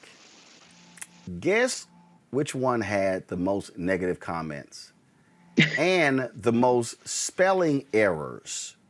It was literally the exact same letter. And folks say, like Mike Pence and others, oh, implicit bias, systemic racism, these things just don't exist. Roland, this is a very difficult and delicate topic. I think Professor Sellers was made a scapegoat. I think they made the wrong decision by terminating her and Professor Batson, removing him. Because when you see, the thing people have to understand about law school and the practice of law and the study of law is that at the center of that intellectual work is language. I remember after my first year in law school, when I went to Ohio State after coming from an HBCU, and, you know, I remember being told by 2 and 3Ls, second year and third year law students, that the professors knew as they were grading, and grading in law schools typically anonymous, but they said they knew who the black students were. I had a contracts professor who was a racist, and it was said nobody ever got above a C in his class. He's now dead. And I remember taking that as a personal affront, but I take it as an affront as a person who has lived his entire life deeply invested in language, in reading and thinking about these things. And so when I say this is delicate and I say they make the wrong decision, and I'll wind this up, but it's very important because this is the beginning of a conversation I think we have to have. Understand when a law professor is grading or listening, there are two things that kind of work. I'm just going to be very, very brief about this. As somebody who has taught for many years, every semester I teach a class at Howard Law School, Race, Law, and Change, which I'm very grateful for because the black students and the other students, it's not just black students at Howard Law, but the students who come to Howard Law, like many of the ones who go to North Carolina Central and Texas Southern, Miles College in Alabama, the HBCU law schools, they come because they want to be relieved of that type of whiteness, white expectation. But there are two things that are happening while somebody's grading, particularly if it's anonymous grading based on sentence construction.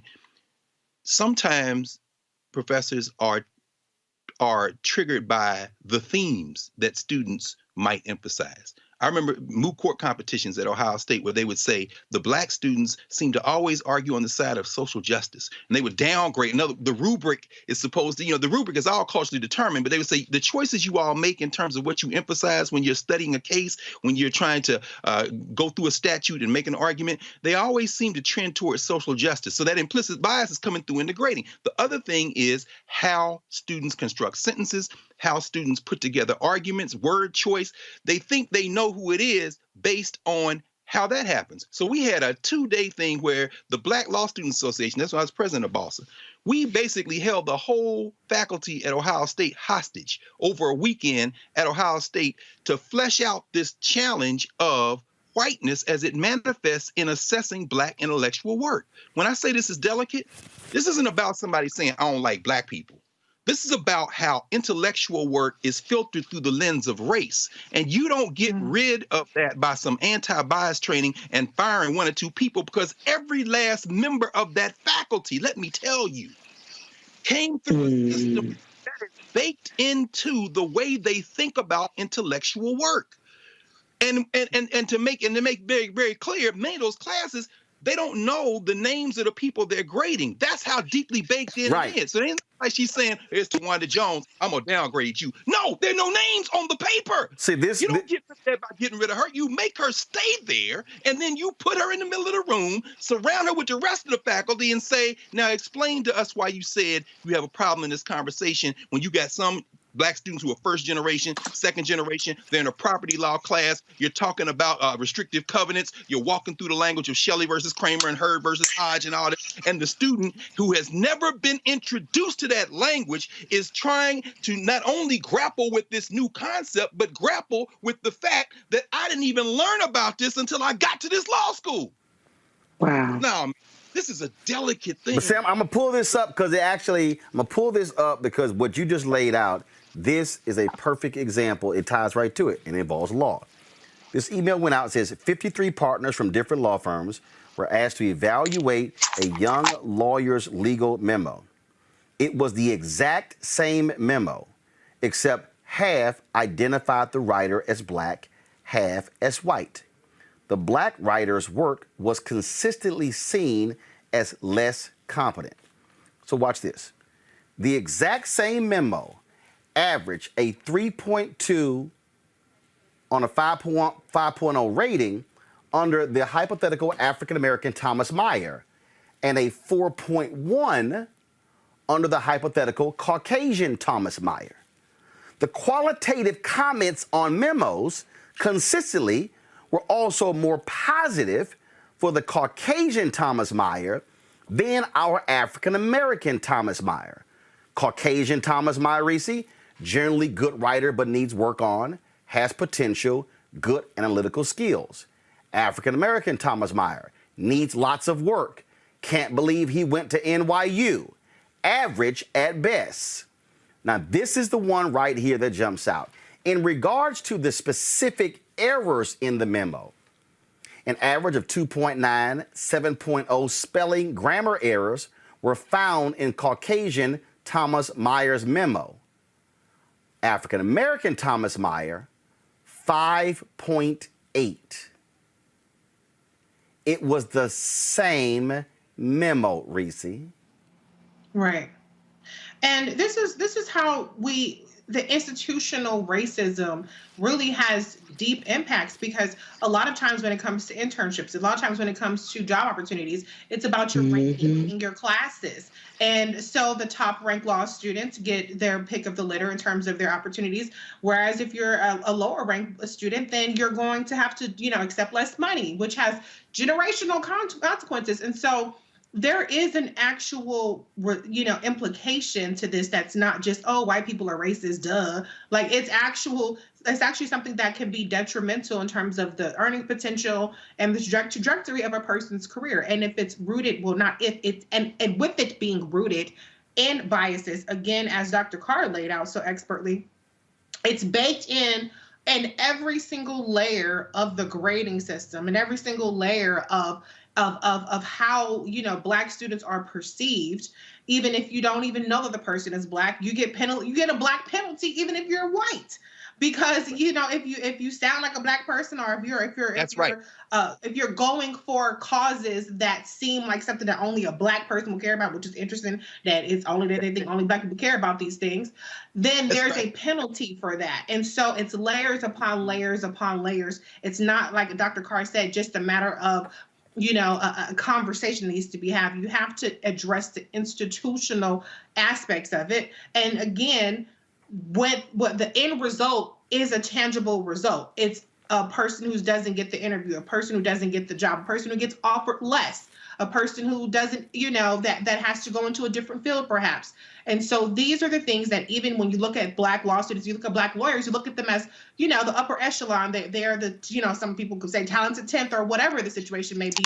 But even they have to deal with these institutional racist barriers that harm their careers. Well, it cracked me up. When I saw that, I thought, Erica, when I was at the Fort Worth Star Telegram, I remember there were two of us, and it is so interesting. I'm not going to name this person. Y'all see this person on national television a lot. But we were working at the paper together. And I covered City Hall, and this person covered county government. And it was interesting because I'm white, he's black, we're about the same age. And what was interesting is that, I mean, he made far more errors than I did. We had to run numerous corrections to his work. I think probably had 3 or 4 maybe in 1 year. But it was very interesting when I watched my white bosses and I watched how they described him and described as a go-getter. Oh, he makes the mistakes because he's too eager. And I literally watched, and I'm sitting here and I'm going, y'all just gonna let that slide? Let that slide? But it was interesting then for me, it was when the editor came to me, you need to get your production up. Really? And what was a trip with that is she didn't realize, Kay Northcott was my editor, she didn't realize that I actually kept all of my stats. And I kept them how many days I worked per month and per week, went down the whole deal. I got a hold of that story right now, folks. President Joe Biden about to address the nation. Let's go live to the White House.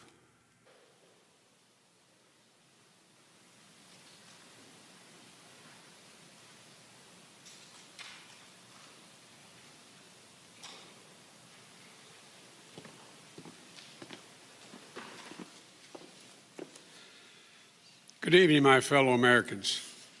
Tonight, I'd like to talk to you about where we are as we mark 1 year since everything stopped because of this pandemic. A year ago, we were hit with a virus that was met with silence and spread unchecked. Denials for days, weeks, then months. That led to more deaths, more infections, more stress, and more loneliness. Photos and videos from 2019 feel like they were taken in another era. The last vacation, the last birthday with friends, the last holiday with extended family. While it was different for everyone, we all lost something. A collective suffering, a collective sacrifice. A year filled with the loss of life and the loss of living for all of us.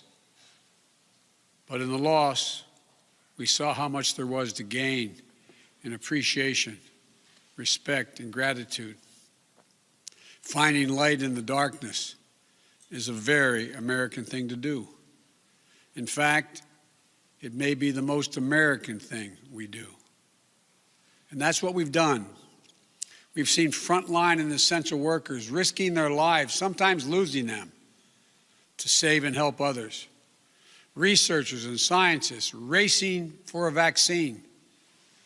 And so many of you, as Hemingway wrote, being strong in all the broken places. I know it's been hard. I truly know.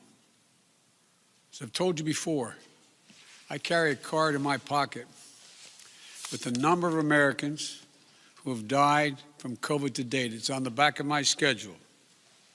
As of now, total deaths in America, 527,726. That's more deaths than in World War I, World War II, the Vietnam War, and 9/11 combined. There were husbands, wives, sons and daughters, grandparents, friends, neighbors, young and old. They leave behind loved ones, unable to truly grieve or to heal, even to have a funeral. But I'm also thinking about everyone else who lost this past year to natural causes, by cruel fate of accident or other disease. They too died alone. They too leave behind loved ones who are hurting badly. You know, you've often heard me say before, I talk about the longest walk any parent can make is up a short flight of stairs to his child's bedroom to say, I'm sorry, I lost my job. I can't be here anymore. Like my dad told me when he lost his job in Scranton. So many of you have had to make that same walk this past year. You lost your job. You closed your business, facing eviction, homelessness, hunger, a loss of control, maybe worst of all, a loss of hope. Watching a generation of children who may be set back up to a year or more because they've not been in school because of their loss of learning. It's the details of life that matter the most. And we miss those details, the big details and the small moments. Weddings, birthdays, graduations, all the things that needed to happen but didn't. The first date, the family reunions, the Sunday night rituals. It's all has exacted a terrible cost on the psyche of so many of us.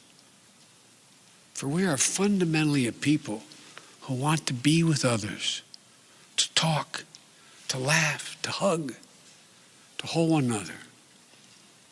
But this virus has kept us apart. Grandparents haven't seen their children or grandchildren.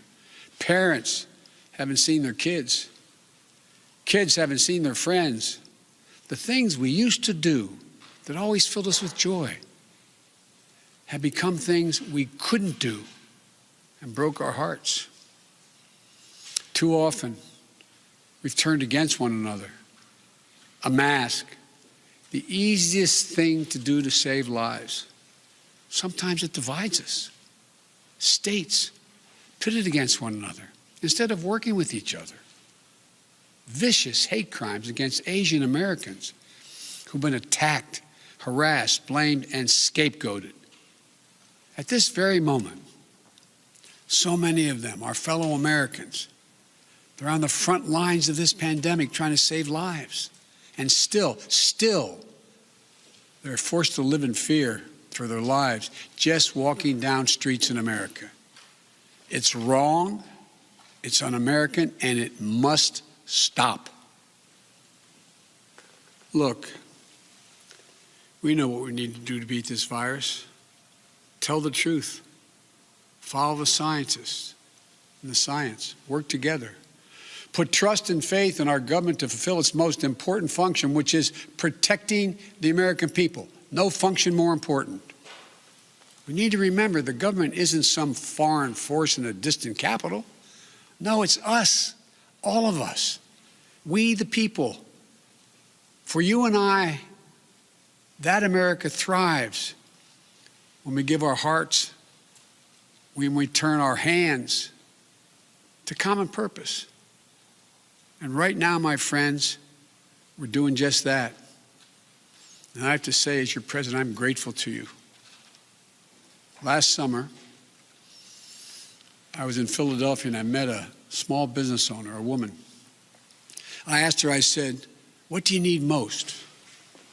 I'll never forget what she said to me. She said, looking me in the eye, she said, I just want the truth. The truth.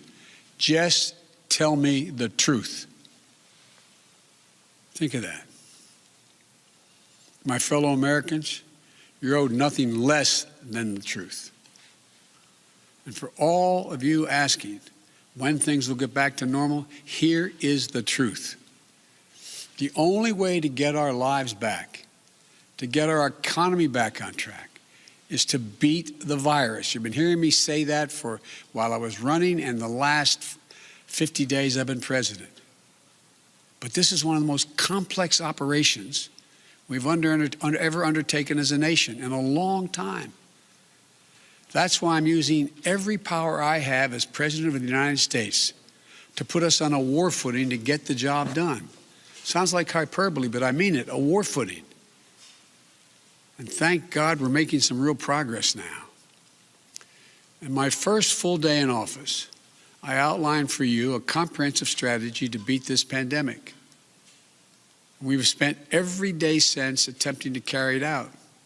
2 months ago, this country didn't have nearly enough vaccine supply to vaccinate all or ever near all of the American public. But soon we will.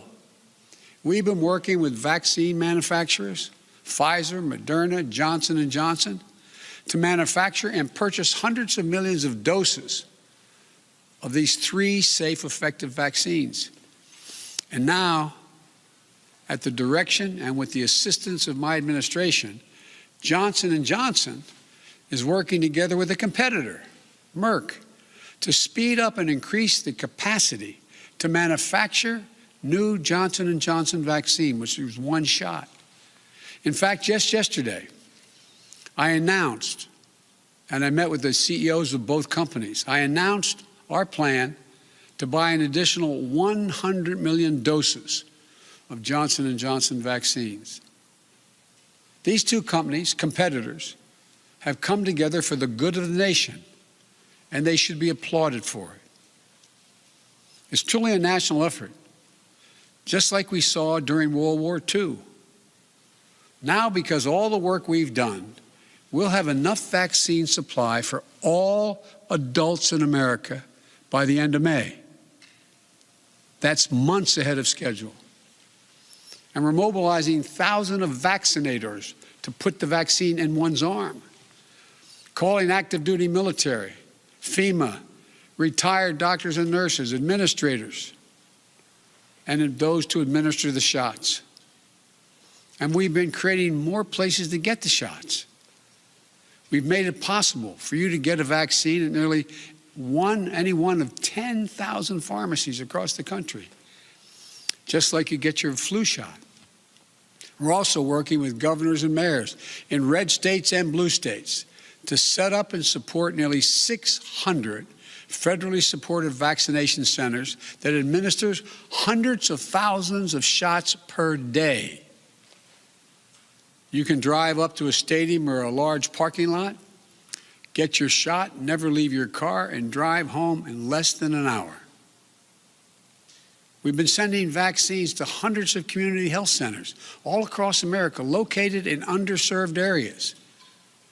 And we've been deploying, and we will deploy more, mobile vehicles and pop-up clinics to meet you where you live, so those who are least able to get the vaccine are able to get it. We continue to work on making at-home testing available. And we've been focused on serving people in the hardest hit communities of this pandemic: Black, Latino, Native American, and rural communities. So what does all this add up to? When I took office 50 days ago, only 8% of Americans, after months, only 8% of those over the age of 65 had gotten their first vaccination. Today, that number is 65%. Just 14% of Americans over the age of 75 50 days ago had gotten their first shot. Today, that number is well over 70%. With new guidance from the Centers for Disease Control and Prevention, the CDC, that came out on Monday, it means simply this: millions and millions of grandparents who went months without being able to hug their grandkids can now do so.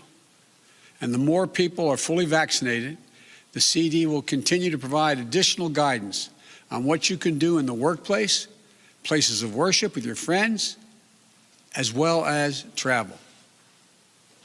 When I came into office, you may recall, I set a goal that many of you said was kind of way over the top. I said I intended to get 100 million shots in people's arms in my first 100 days in office. Tonight, I can say we're not only going to meet that goal, we're going to beat that goal, because we're actually on track to reach this goal of 100 million shots in arms on my 60th day in office. No other country in the world has done this. None. Now, I want to talk about the next steps we're thinking about.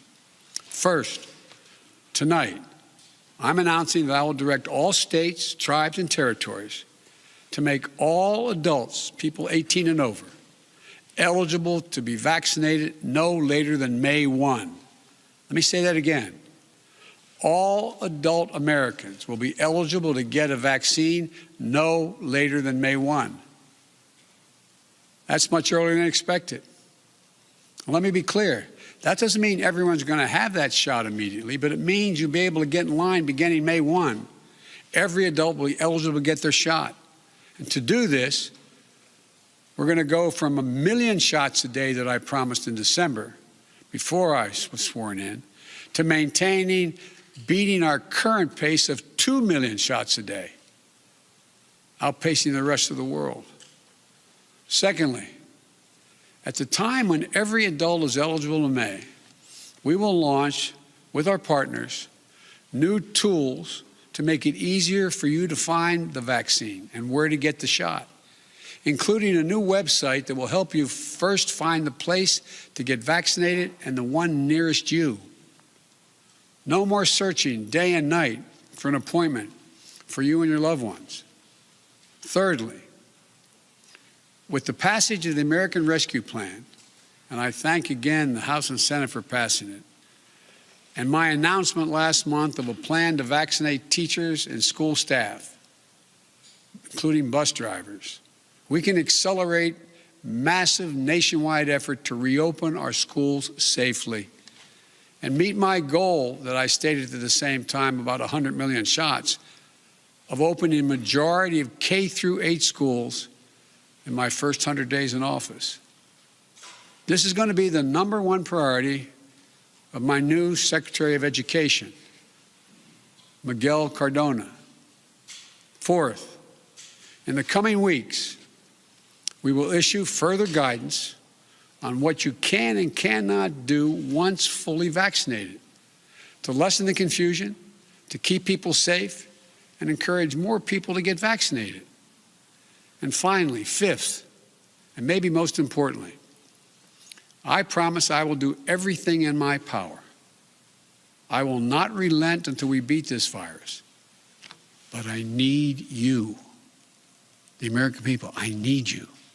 I need every American to do their part. And that's not hyperbole. I need you. I need you to get vaccinated when it's your turn and when you can find an opportunity. And to help your family, your friends, your neighbors get vaccinated as well. Because here's the point. If we do all this, if we do our part, if we do this together, by July the 4th, there's a good chance you, your families and friends will be able to get together in your backyard or in your neighborhood and have a cookout and a barbecue and celebrate Independence Day. That doesn't mean large events with lots of people together, but it does mean small groups will be able to get together. After this long, hard year, that will make this Independence Day something truly special, where we not only mark our independence as a nation, but we begin to mark our independence from this virus. But to get there, we can't let our guard down. This fight is far from over. As I told the woman in Pennsylvania, I'll tell you the truth. On July 4th, with your loved ones, is the goal. But a lot can happen. Conditions can change. The scientists have made clear that things may get worse again as new variants of the virus spread. We've got work to do to ensure that everyone has confidence in the safety and effectiveness of all 3 vaccines. So my message to you is this. Listen to Dr. Fauci, one of the most distinguished and trusted voices in the world.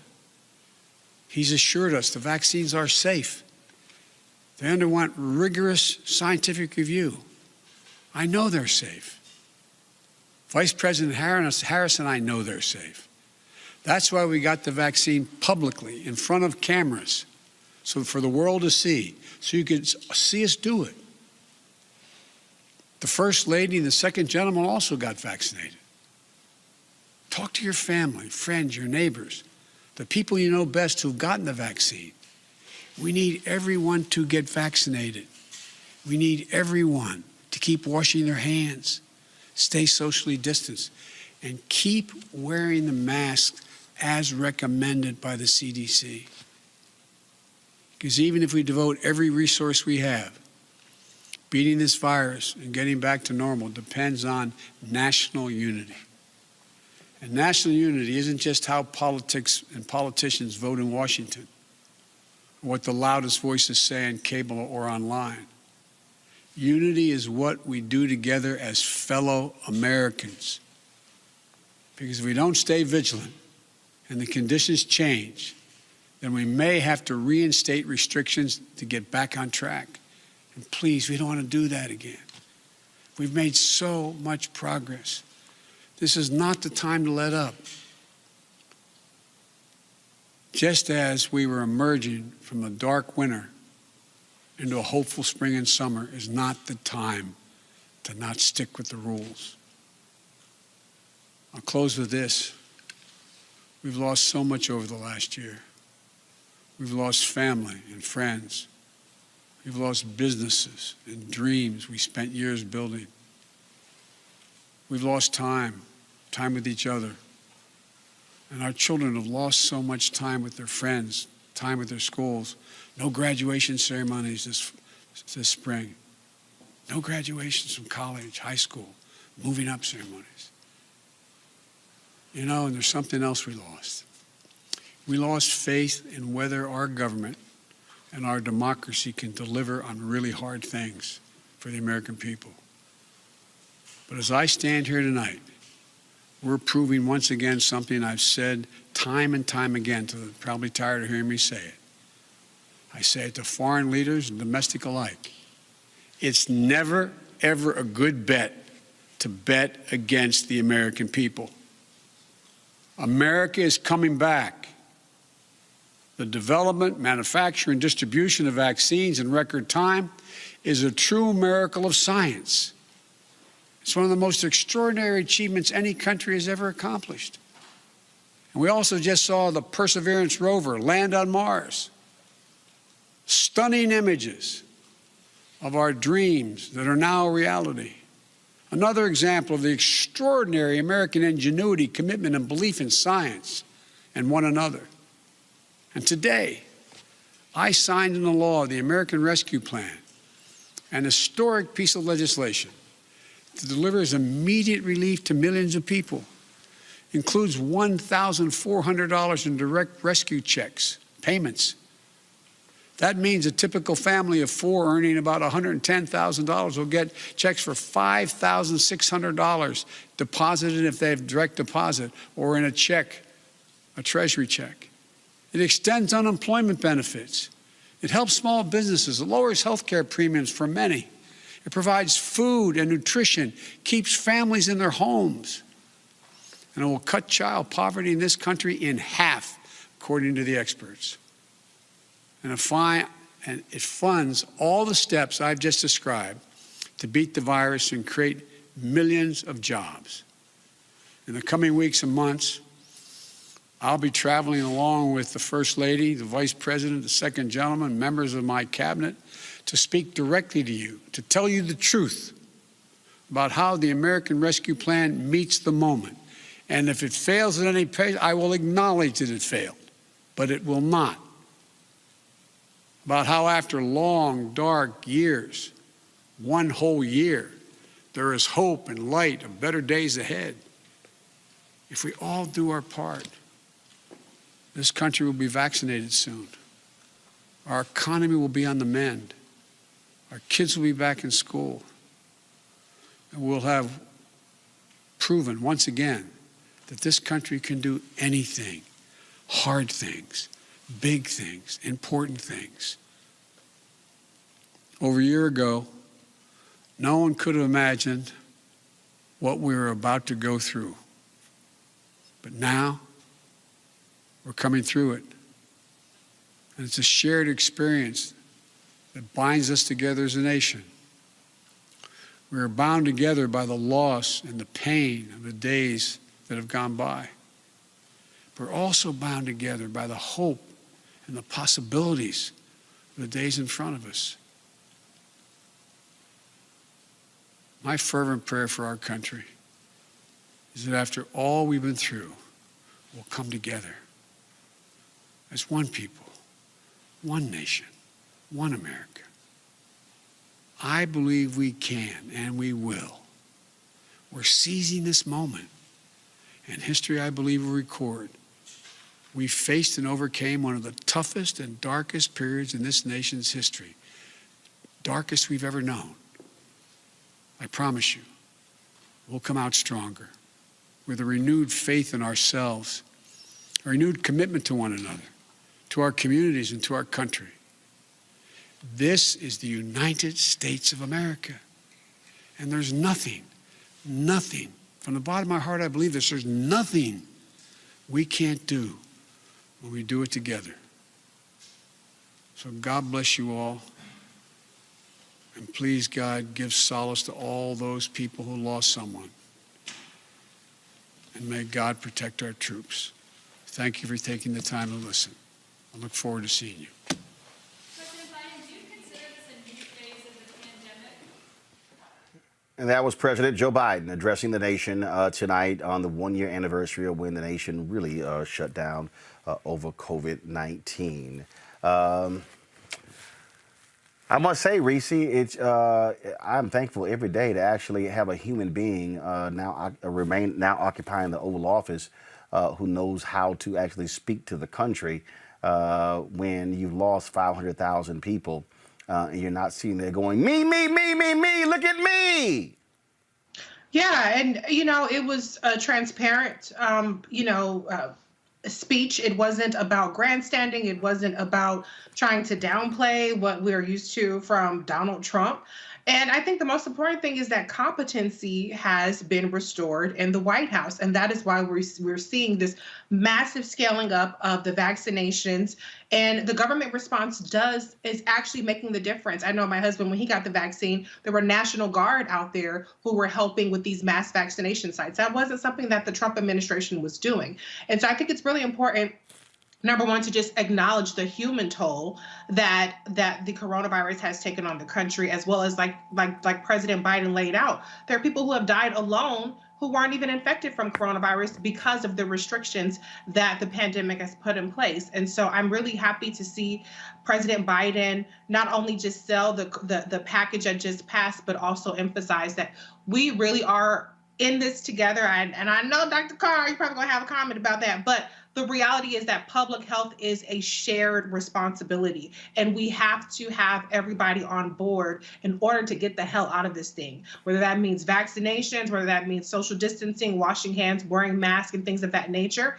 If we don't all still stay vigilant in this fight against coronavirus, then we're never going to get out of it. So I think that President Biden delivered a very, very sober and empathetic and competent speech that hopefully will resonate with the American people to keep our eyes on the prize with these Republican governors that are rolling back restrictions, and people are starting to feel, it's getting hot outside, it's getting nice outside. Maybe people are letting their guard down, but we have to stay vigilant in this fight.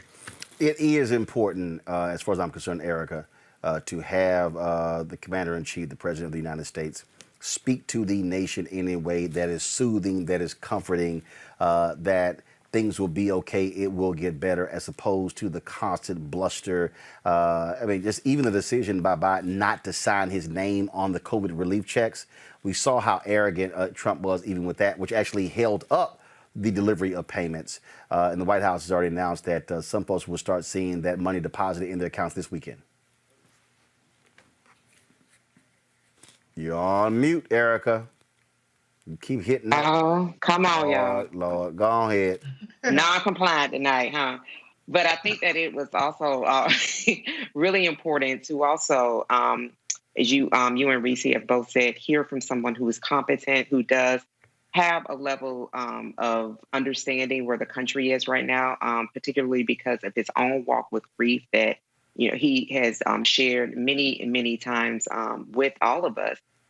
But I think also that when you think about, he wanted to make sure that folks who were receiving unemployment benefits, that there was not a lapse in that. So that is a level of compassion that's necessary because, being very honest, when we talk about, that zero Republicans who are paid servants, so to speak, they are elected, so they are hired by their constituents, that zero of them voted for $1,400 a check. As President Biden said, you're talking about a house of four, 110K or under, that's over 5K that will be deposited, direct deposit, or they'll receive a check. That may possibly be a lifeline for a house. When you think about that, zero Republicans in the wells of the Senate voted against the 15% increase in SNAP benefits. That when you think about zero Republicans voted in favor of the $90 billion in rental assistance that we had folks last year, just in 2020, in your home state of Texas. Texas dominated the airwaves when we talked about food insecurity. The number of people that were sitting in their cars in the fucking summer waiting for a bag of groceries for untold number of people, don't know if they had the electricity to cook that.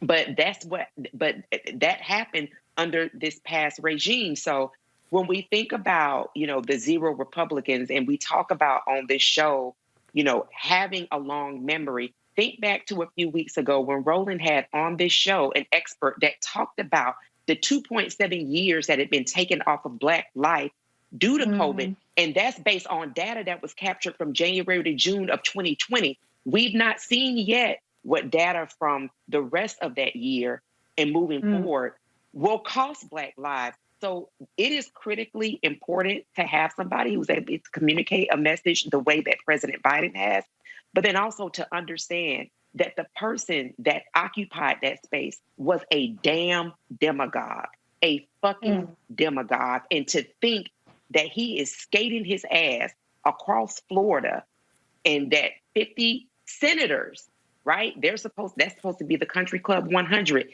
50 Republican senators said, fuck your family, is exactly what they said. That's exactly what they said. That should not be forgotten. That should definitely leave a stain in everybody's memory, even if you don't reside in those states, that they willingly will dance on the graves and continue to move forward, take trips to Cancun and beyond, but will not do the very thing that they were hired to do. So it was a really, really good, a few minutes to just really kind of sit in a moment of collective experience that we've all experienced at one level or another. Greg Carr. No, I agree. I think Joe Biden gave the paint by numbers speech he had to give. And for my taste, it was 5 minutes too long. I think the highlight was the fact that they're going to get on the road. In 1929, there was a song that became very popular in the United States, and it came out just before the Great Depression. It was called Happy Days Are Here Again. 3 years later, Franklin Roosevelt debuted that as his theme song at the Democratic Party nominating convention in Chicago. And Joe Biden ended with the sunny note, we'll get through this when we're better than ever. But what Franklin Roosevelt did after he was elected in 1932 was go to war with the plutocrat class that he came from, the governor of New York, Frank Roosevelt.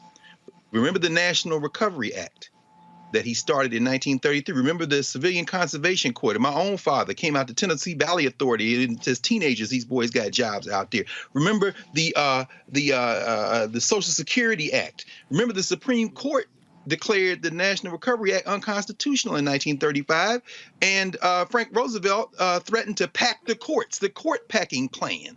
So understand that what Franklin Roosevelt did, and then he stitched it all together with these fireside chats. So I'll connect that to Joe Biden, who wants to be Franklin Roosevelt or John Kennedy, whoever else in his mind in terms of this fake national unity, because there ain't no such thing as a United States of America, except in myth making. If you want this thing to work, Joe, working class Joe, you get out there, Dr. Jill gets out there, VP Kamala gets out there, Doug gets out there, y'all go to Texas. You go to Mississippi. You go to Georgia. You go to Florida. And every time you stand on the podium, once everybody's had their shots, I want you to stitch together by the skin at the elbow the toothless white person that got a $1,400 check in Tupelo. And I want you to say, what do you think about the thing? And let them talk while you're standing there stitched to them. Because here's the thing Joe Biden got to understand. They don't give a damn. Did you hear what Reese said? They don't give a damn about you. They're going to take your check and vote against you. The only way you think you're going to thread this needle is that y'all get on the road like Frank Roosevelt got on the road. And it ain't you talking, Joe. It's every one of them white boys that voted for Donald Trump. I want you to get them. And matter of fact, let them keep their red hat on. Go to Texas. Go to Plano. Go out there in West Texas. Go out there and stitch your arm together, Doug. Doug, you got a job in it too. Stitch together. And Kamala, Madam Vice President, I want you to go find some of them toothless white women too.